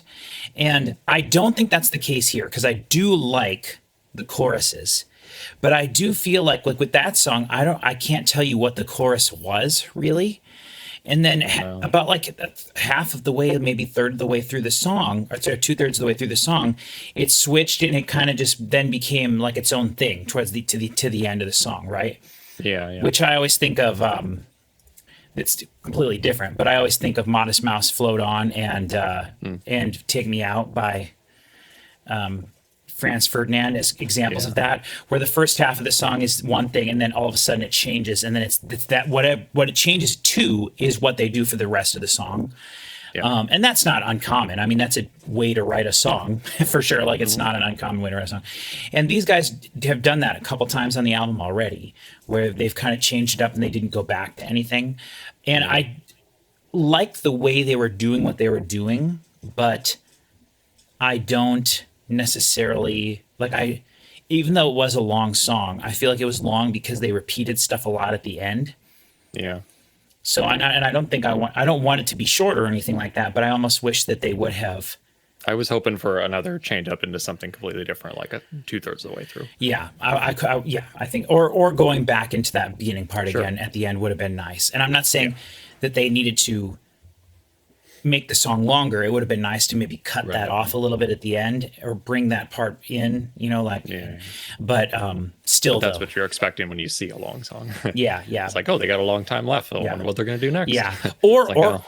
Or honestly, what they did is what I would expect with a long song too, because that's when you always get like all the people around, you start to clap at the end, and then it's all the like bluegrass instruments just riffing for 3 extra minutes at the end, right? That's a very like common thing for that style of an ending of a song, to just like build, let it build, keep adding layer. And in this case, they did that a little bit, and then they kind of let everything go, and then we got those vocals repeated maybe a few times more than was necessary, but they wanted to drive that home. So, all right. Let's move on to Self-Satisfied Lullaby, which is interesting. Nope. Oh, no, Starlight. Sorry, I'm not going to skip. I'm not trying to skip stuff, I promise. Starlight, 609, in 3, 2, 1. I wonder if I'll like this more when I listen to it all the way through, Probably be a little harder to kind of, I bet it would be really nice ups and downs throughout. Sure, yeah. I lose my way. Oh, yeah. Towards the eternal flame. If I can't withdraw myself, and I'll betray. God, it is just such high quality recording. Today, while I'm falling in between. Oh, wow, that's like the lowest note I've heard him hit. This guy's rage is nuts. Short-term gain. I've been saving all my prayers. I lose my way towards my mindful gain. I'll always find a way. I like his low voice.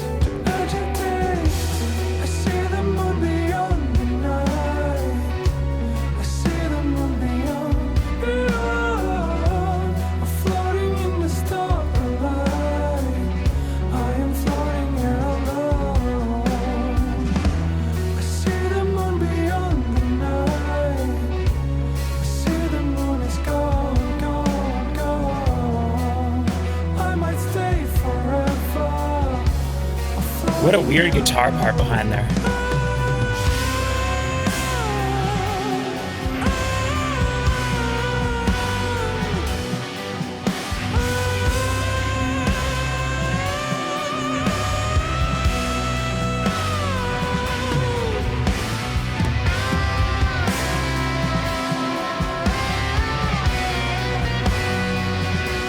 Interesting. Little slide guitar.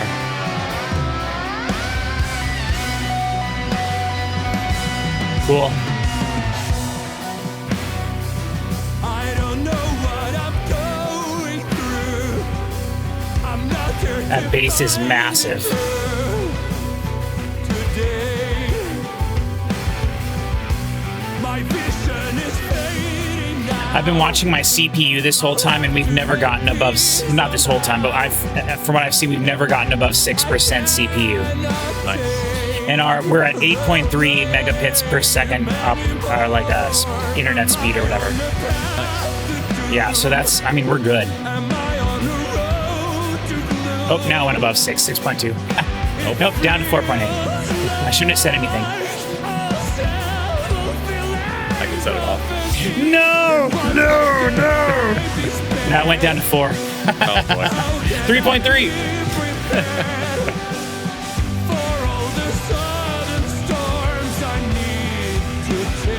The cymbals really do sound good. It's nice to have a roominess on them, as I said earlier, but it just sounds good for, I mean,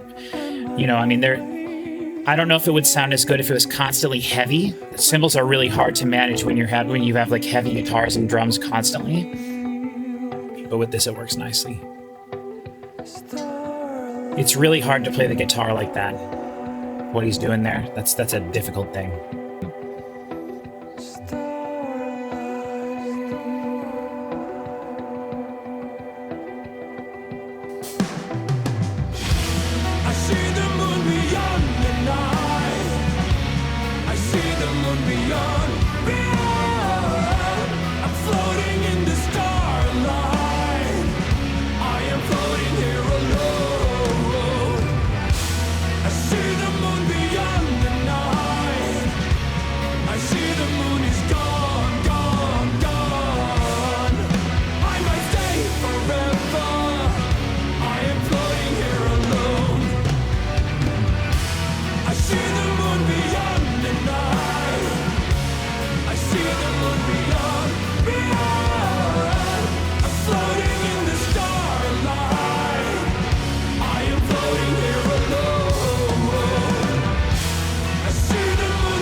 More slide guitar.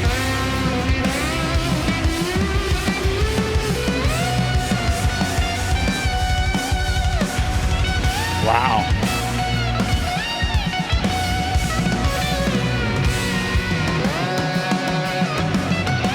That's very cool. I like that. You don't hear a lot of slide guitar in metal ever. Maybe a little Rob Zombie.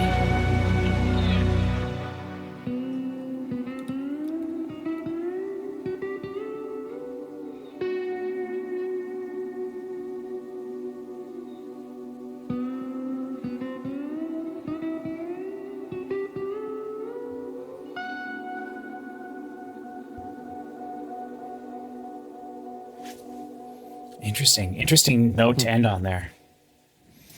Okay, that is, we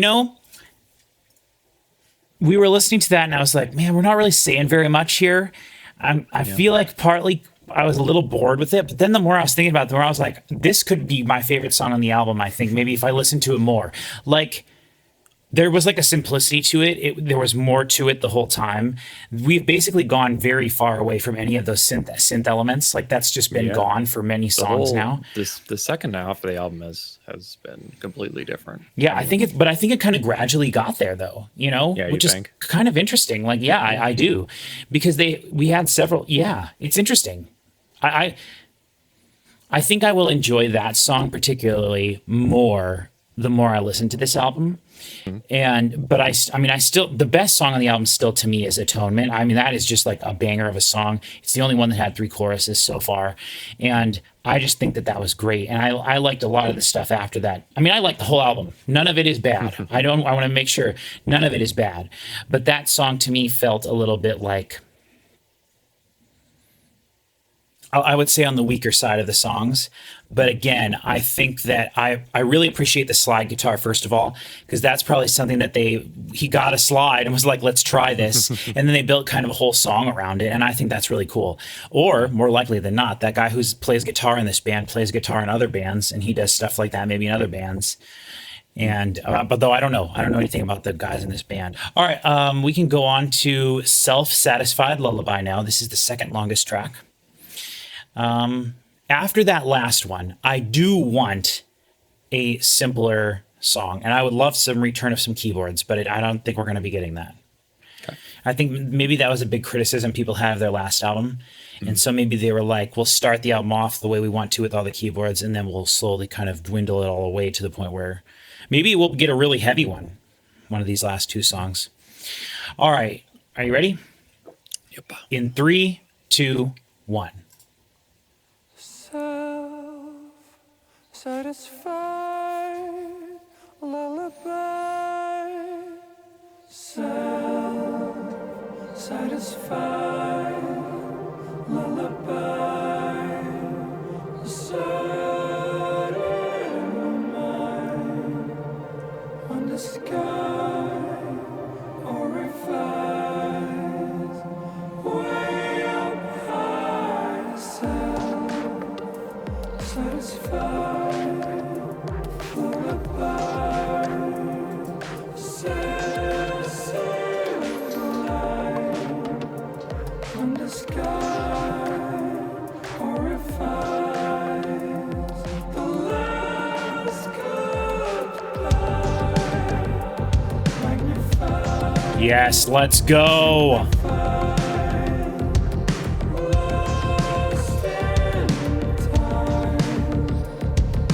That bass part's cool.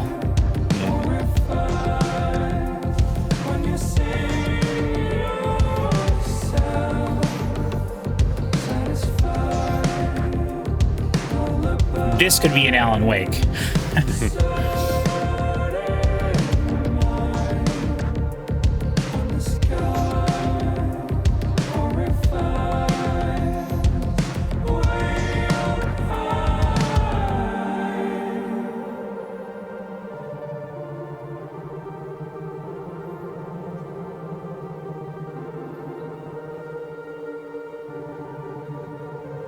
That's a cool sound.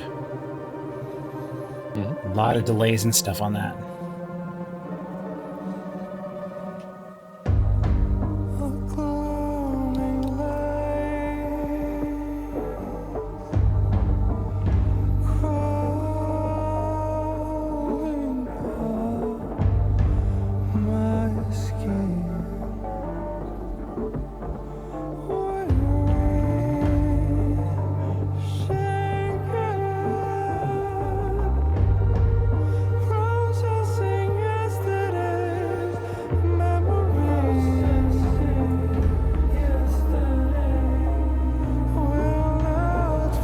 I love music. When I listen to it, it makes me want to go make a song.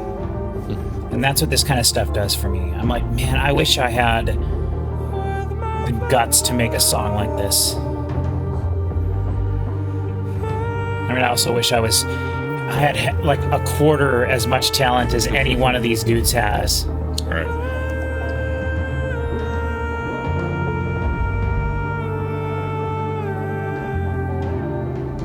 This is his let's show off my vocals track.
You just never know if it's going to explode, like at any moment, you know?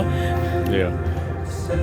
That's kind of a fun thing about this. Like, they really can tease you with it. And if this song never did it, that would be like the biggest surprise, you know? Because I still think it could. Yes, I wanted this part again. Yes, yes, yes, yes, yes.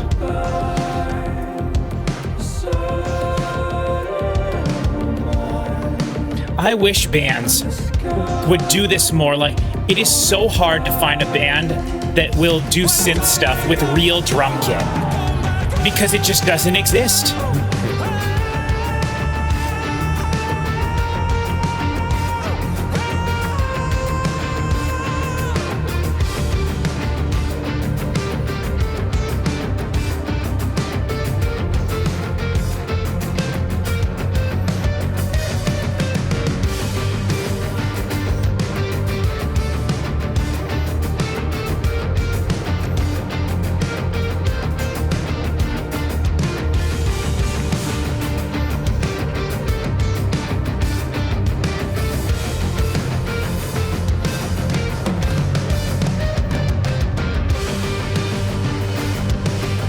I like this. I don't want it to get any heavier than this. I don't want any crunchy guitars. I just want it to do this and then taper off. This could have been on his solo album, I feel. Yeah.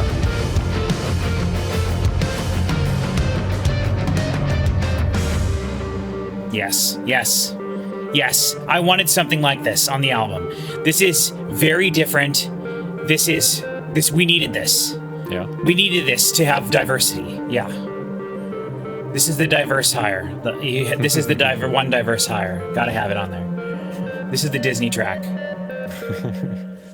Okay, very cool. Okay, now what can happen is they can blow our socks off on the last track, right? Because that could have been the last track, and then they could have, tapered it off a little bit more or whatever. But the fact that that was the penultimate track tells me that the next track is going to blow us away. From the moment it starts, it's gonna be your least favorite song. It's going to be the heaviest song on the album, I hope. I could be totally wrong. I have no clue. I'm just basing this off of flow of an album and stuff. But I think we're going to get something real special. So how did you feel about that one? It was pretty chill. Are you getting kind of bored with the formula they've got going, kind of? Kind of. I guess the last two tracks have just been nothing's like wowed me, and technical parts aside, it just hasn't really struck a chord, I guess. Okay. I mean, I can see that. I think I'm feeling that a little bit, but again, this always happens with us when we record. We get fatigued at a certain point. Sure. And if we weren't stopping between songs, we would have been done with this already, a half hour ago. And it's easier to enjoy something like that. But I still think we're doing it the right way. It focuses on we get to focus on each song individually, and then, how they work together and stuff overall. But I really think that was a good one. We needed that. Like I said, we needed that song in there. And I'm glad it was there. Good. Well, let's end strong here. Let's end strong, baby. Unfree my soul. In 3, 2, 1. Damn it. I was expecting a big thing.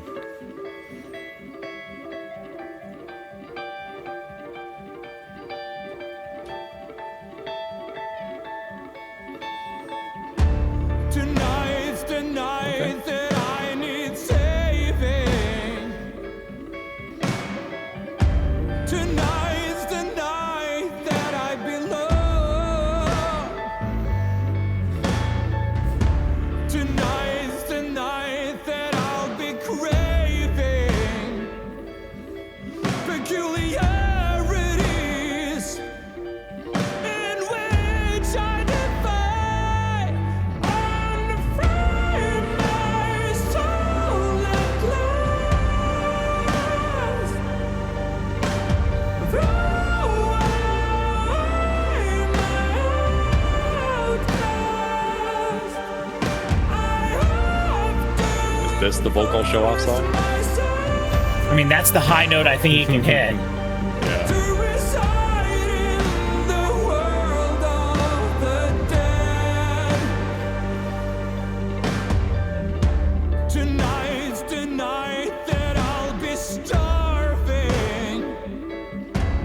Is he a zombie? He said he's resolved here in the world of the dead.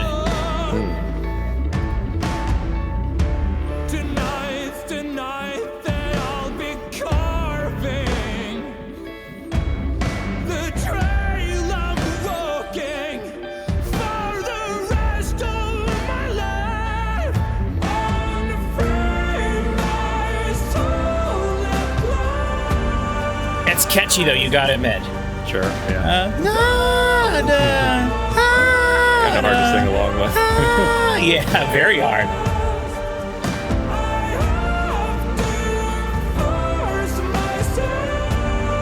It's good though.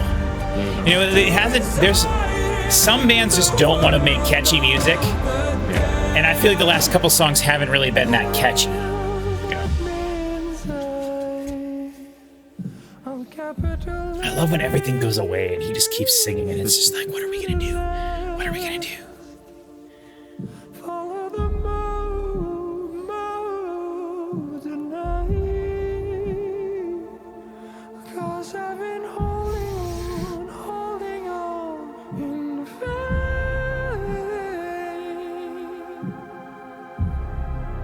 The reality was always playing.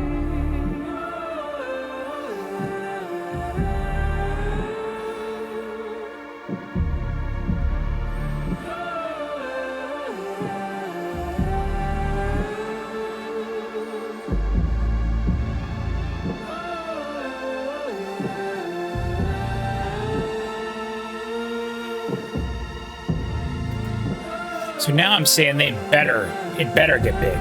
This is the last song. It better get. Oh.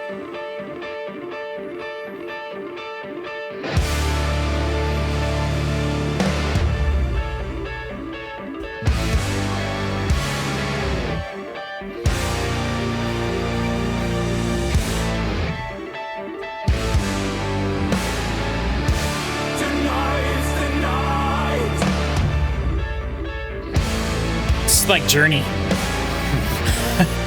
Journey was having a really bad day.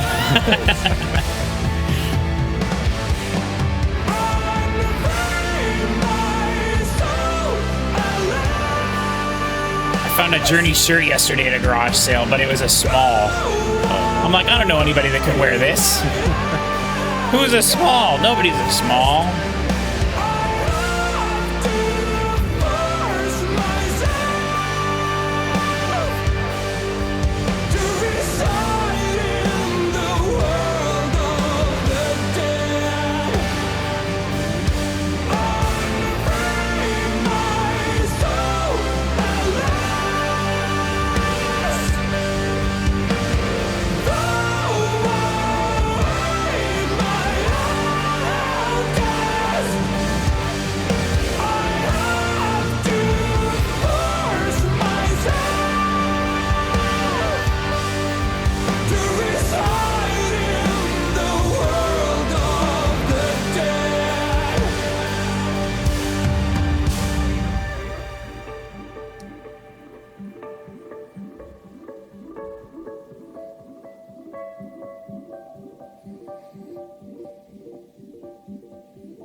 What's it going to play next? I'm always curious. It's going to... Oh, no, I don't want to hear that. Stop it, you. Stop it, you. I don't want to hear any of their new... He was playing a new Oceans of Slumber song, and that is a no-no. I don't want to hear any of that. I know there's a synth in it, damn it. Come on. Okay, Leprous. How do you feel now that you've heard the whole thing? I would say for me, it started way stronger than it ended.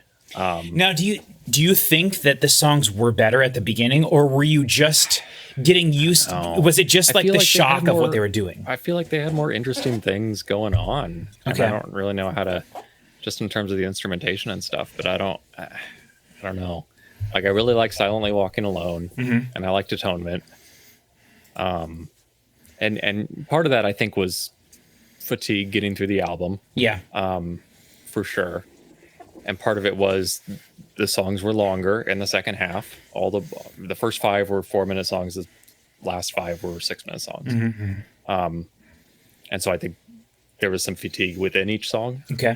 Yeah. But overall, like I did like the album. I'm not offended that you brought me a metal album because I liked it. Yeah. Like this was not a big fail for me. It was good.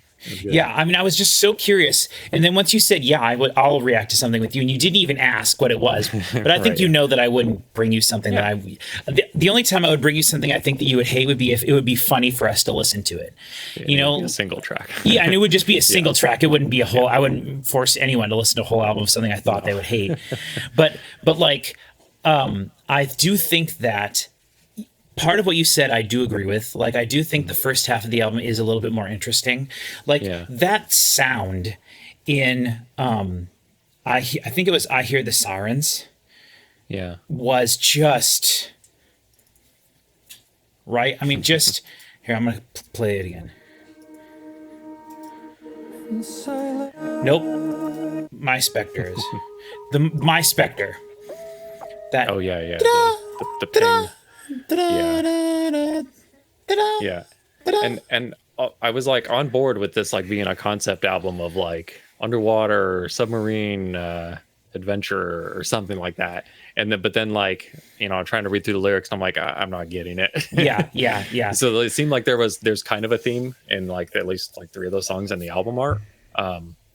Like the song titles at least, but it completely lost me there. So I don't know if that's maybe not even intentional or what, or maybe there were several songs that they had kind of a theme, and then you know, maybe because you don't have maybe it does continue and it's just a little too high concept for me. Yeah, but if that's the case, then it means that they failed at what if they were trying to say something. Yeah. Now I just can't say if they were or not. So that was something that I was hoping that theme would be like obvious and continue through there. Yeah. And it kind of disappointed me there, but I don't know if that was their intention or what. Yeah, because I will say sometimes like.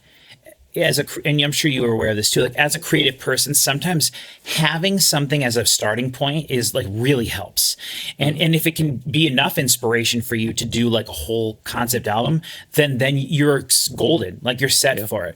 But sometimes something just gives you enough inspiration to do 2 or 3 songs.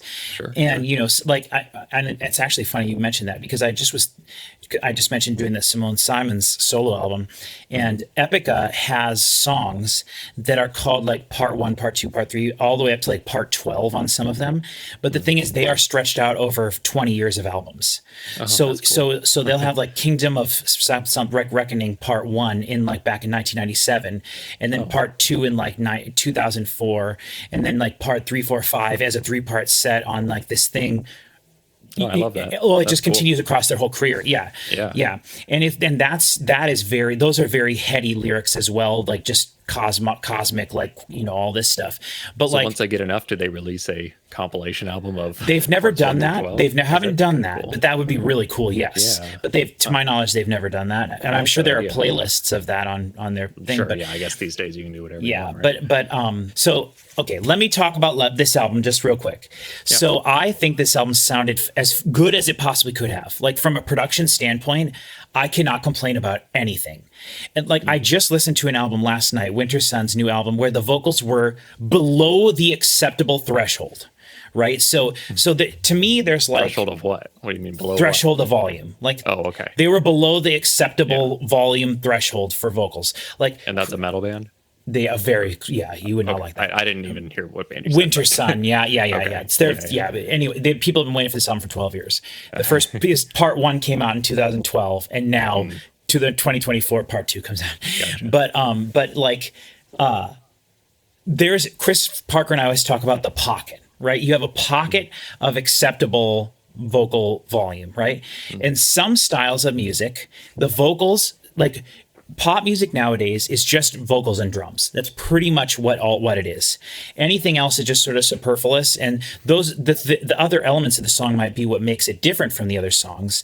But you could take those elements out and still have basically the same song. And there's not a lot of melody in songs nowadays. And if there is melody, it's in the vocals. There's not in the music, right? Yeah. It's just in the music is basically the same thing the whole time with big low like sounds in the. It's not even a bass part. It's just low frequencies on the downbeat basically. But when you have something like that, the drums and the vocals are the most important thing. And so you mix the kick and the snare and the vocals are pretty much the three loudest things you hear, and everything else doesn't really matter. But there's an acceptable pocket of vocals. You know what? I'm not even going to go into this because this album was perfect. This album, the vocals sat on top of the music when it needed to. But then when the guitars and everything came in, the vocals didn't drop in volume. It stayed where it was. But the thing is, it was enveloped by the music, right? The vocals sat inside of the music perfectly. But then what you were saying about the volumes earlier. Yes. They were able to start low and go big without compressing it. Exactly. Because what they were doing was he would sing quietly and they just had the volume of his voice up.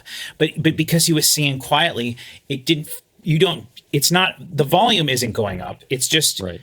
It's like he knew what he was doing when he was recording and he was closer to the microphone and then further away when he's singing, which he probably does that to a certain extent, but you don't really want to do that too much when you're recording because of proximity effect. You can tell when someone's further away from a microphone or when they're really close. You can tell the difference. So what you do is, and there's different ways to get that. You can have multiple microphones set up, right? Or you could even have the same microphone set up twice right next to each other, and then you sing and one of them is just turned down, right? So then when he starts screaming, you're using the signal from this microphone, but when he's singing low, you're using the signal from this microphone. So you could do that if you want, or you just have him, probably more likely than not, you just record separate parts, right? I mean, you just, because it's very unlikely that he would perform the songs all the way through. He probably does multiple passes through the songs, then you edit the parts together and all that, yada, yada. But like, the volume of everything on this was perfect because it still felt incredibly dynamic, but not overly so. You know, it could easily have been too loud during the loud parts and too quiet during the quiet parts. Instead, it felt just literally perfect. And again, the way that one of the ways they were able to do that was you have the big stuff on the sides. So there's not a lot happening on the sides during the quiet parts. Everything's kind of in the middle, and there can be some stuff on the sides, but it's really low. And those are the things you really notice because they're kind of flitting around, whereas you're focusing on them in the middle. And then during the big parts, all of a sudden the sides, like the walls, come up, and you're now inside of the song, and the vocals are sitting inside of it with you as you're listening to it, but everything is just up and it's massive. And that is just done so well. And it could be done so poorly. I've heard so many albums that were not treated with the care that this clearly was. And so this is probably one of the highest quality albums I've heard all year, like easily, masterfully done. Really, honestly, like every part of it. And the first few songs, the bass guitar wasn't really super noticeable, but as the album went on and the synth stuff went away, all of a sudden the bass was like one of the main things you're hearing. And then I talked for a long time during there, so I won't now about the drums, but if anyone skipped to the end here to hear us talk about the album, the drums were really special because they used room microphones that were clearly pretty far away, and that really just helped create a space for the drums, and it created a juxtaposed space for the drums and other things to exist in, so that it felt like it was coming from a completely different place than all the dry synth stuff. And that just was really special, the way that all worked together. It really made a very nice contrast to the dry stuff, and it's really special what they did here. And then they can have that room stuff go away when the bigger parts come in, and it sounds like regular drums. So they just did that, I mean, absolutely perfectly. The sound of the drums was perfect. I mean, I can't complain at all about the drums. All the little aux percussion things. One of the songs, the special thing in that song was just little additional auxiliary percussion stuff. Awesome. Really cool. The keyboards were great the whole time. Once the piano was introduced, there was piano a little bit more. That was very nice. The one song that had piano and upright bass, oh, so cool. We wish they would have gone back to it, and they really didn't. So that was when we were starting to get, towards the end of the album, I feel like they were experimenting more with less structure And it became more what his solo album was that I didn't care for as much, where the structuring wasn't necessarily focusing on chorus. On their last album, Aphelion, every song had a clear chorus, and they went back to it every song. Okay. And I really enjoyed that aspect of it. And if you ask me right now if I like this Melodies of Atonement more than this, I would have to listen to this new one a few more times. But I really enjoy literally every song on this album. Like, I don't think there's a weak one at all. I think this new album is mixed better, for sure. But I really like the synth stuff on this album. There was more synth stuff, but also there was like an acoustic guitar song, right? So one of the songs just had this really nice, probably nylon string part where he was plucking, just playing a very nice, quiet acoustic guitar part. And then to have the guy singing over the top of that, and then everything comes in the way it does on every song. Like, that was a really nice element that we didn't really get here. We did get several electric guitar parts where they were doing kind of funky different things. Patterns and whatnot, and that was nice, and it was basically serving the same function. But to have acoustic guitar be on here a little bit more, I appreciated that. There was piano on here. There's also a lot more synth stuff, I feel, and I really enjoyed that. And there was a lot of strings on here. So this album does feel different than Melodies of Atonement. This one does. But Melodies of Atonement at the end of the day sounds way better. Like, I think, like I said now multiple times, I think it sounds as good as it possibly could sound. And for me, that's a big, important part of it. And so I really give it props for that. I really need to go back and listen to more of their catalog. If this video gets good views, which I think I had over 500 views on just the single song I did for Atonement, which is pretty good, because a lot of the time, like my Imagine Dragons album reaction has only like 100 views on it, though I think I had to upload that without the music. I can't remember. But I know the One Republic one, I could have the music in there for that, and I think that has only like 300 views or something. But so it's kind of frustrating what works and what doesn't work. But and I don't know if it's just because we're a metal channel or what, but I do feel like more people are watching the video since I started adding hashtags to the description. Which is something someone recommended I start doing, and I've been doing that, and I think that does help because it just puts it out there into the social media sphere, I guess. I don't know, because YouTube has been telling everyone for years that you don't have to put a bunch of keywords and stuff. No, not keywords. The tags, right? Yeah. Because there's a tag section when you upload a video, and is there still a tag section? Yeah, and it basically says on there, the only reason tags affect anything is if your video is going to be uploaded in a country that's a different language than what your video's in. Because translate the tags. No, I think because people have to search for those specific words, and in their country it might pop up as something. But our fan base is very largely based in Europe. Yeah. And our fan base, but like all the Metallica fans that we have, like on our Discord channel, a lot of those guys are from Europe. And so like it worked for them to find the videos. Now, I don't know if that's just because there's more metal fans in Europe, which there definitely is. They're also English speakers, so. Yeah, but everyone speaks English, kind of. I mean, that's. I'm not saying that's good. Hear that, Europe? Yeah, your language is lame. Speak English. But I do think that, I don't know, whatever, it doesn't matter. But this album's great. I really loved it. I think that it was very impressive. I think that the more I listen to it, the more I'm going to like it, which is not always true. Sometimes I listen to something and I'm really impressed with it the first time. And then the more I listen to it, the more I'm like, man, I kind of remember liking this more the first time. Whereas with this, I think I'm going to really enjoy it more. Those first 4 or 5 songs, like I think you said, were really like, they reminded me more of the songs off of this album. Okay. But I do feel like there is something special about them being more of a band and less with the electronic stuff too. So there is something enjoyable to me about that. I could see someone liking the second half more than the first half. Yeah. And saying, the first half, they're just singles. They're just trying to be pop. I get it. Yeah. And but I mean, I fell in love with them on this album, which is more the first half of the album for sure. That was the criticism of that album, right? Exactly. People were disappointed that it was too accessible or whatever, but I think they were really unaccessible, their first few albums specifically. Very technical.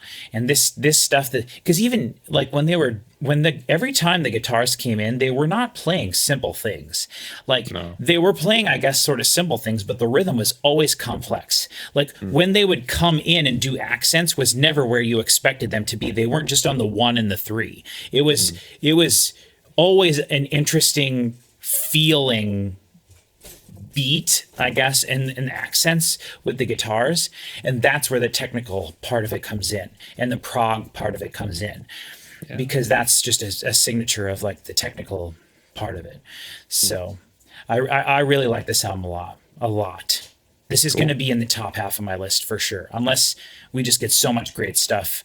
I mean, there's a lot of albums coming out. I mean, we probably have 12 albums that I'm going to be looking forward to between now and December, let alone the like really great stuff we've already had this year. Because we've already had Black Keys, which is probably my number 1 album of the year, maybe my number 2, and then Emil Bowles, which came out in January, which is like one of that's been my number 1 until maybe the Black Keys album. And there's a lot of good stuff that's come out that have been really impressive. Doing these reviews, does it make it easier for you to do your list at the end of the year? No. You don't go back and like, what did I think of this time, and like skip to the video and stuff? No, it actually makes it harder. Because I think I enjoy an album more when I listen to it without doing a reaction. Yeah. I think. I mean, that's how you should rank them, is doing a reaction is a little different. Yeah. Yeah, doing a reaction is different, but it does force you to focus on it more than maybe I would, because sometimes it takes me a couple times to listen to an album to get all the way through it. Unless something really impresses me. But if that's the case, then I want to share that with everybody. You know, that's why we do the reactions, especially to stuff we don't know what it is, right?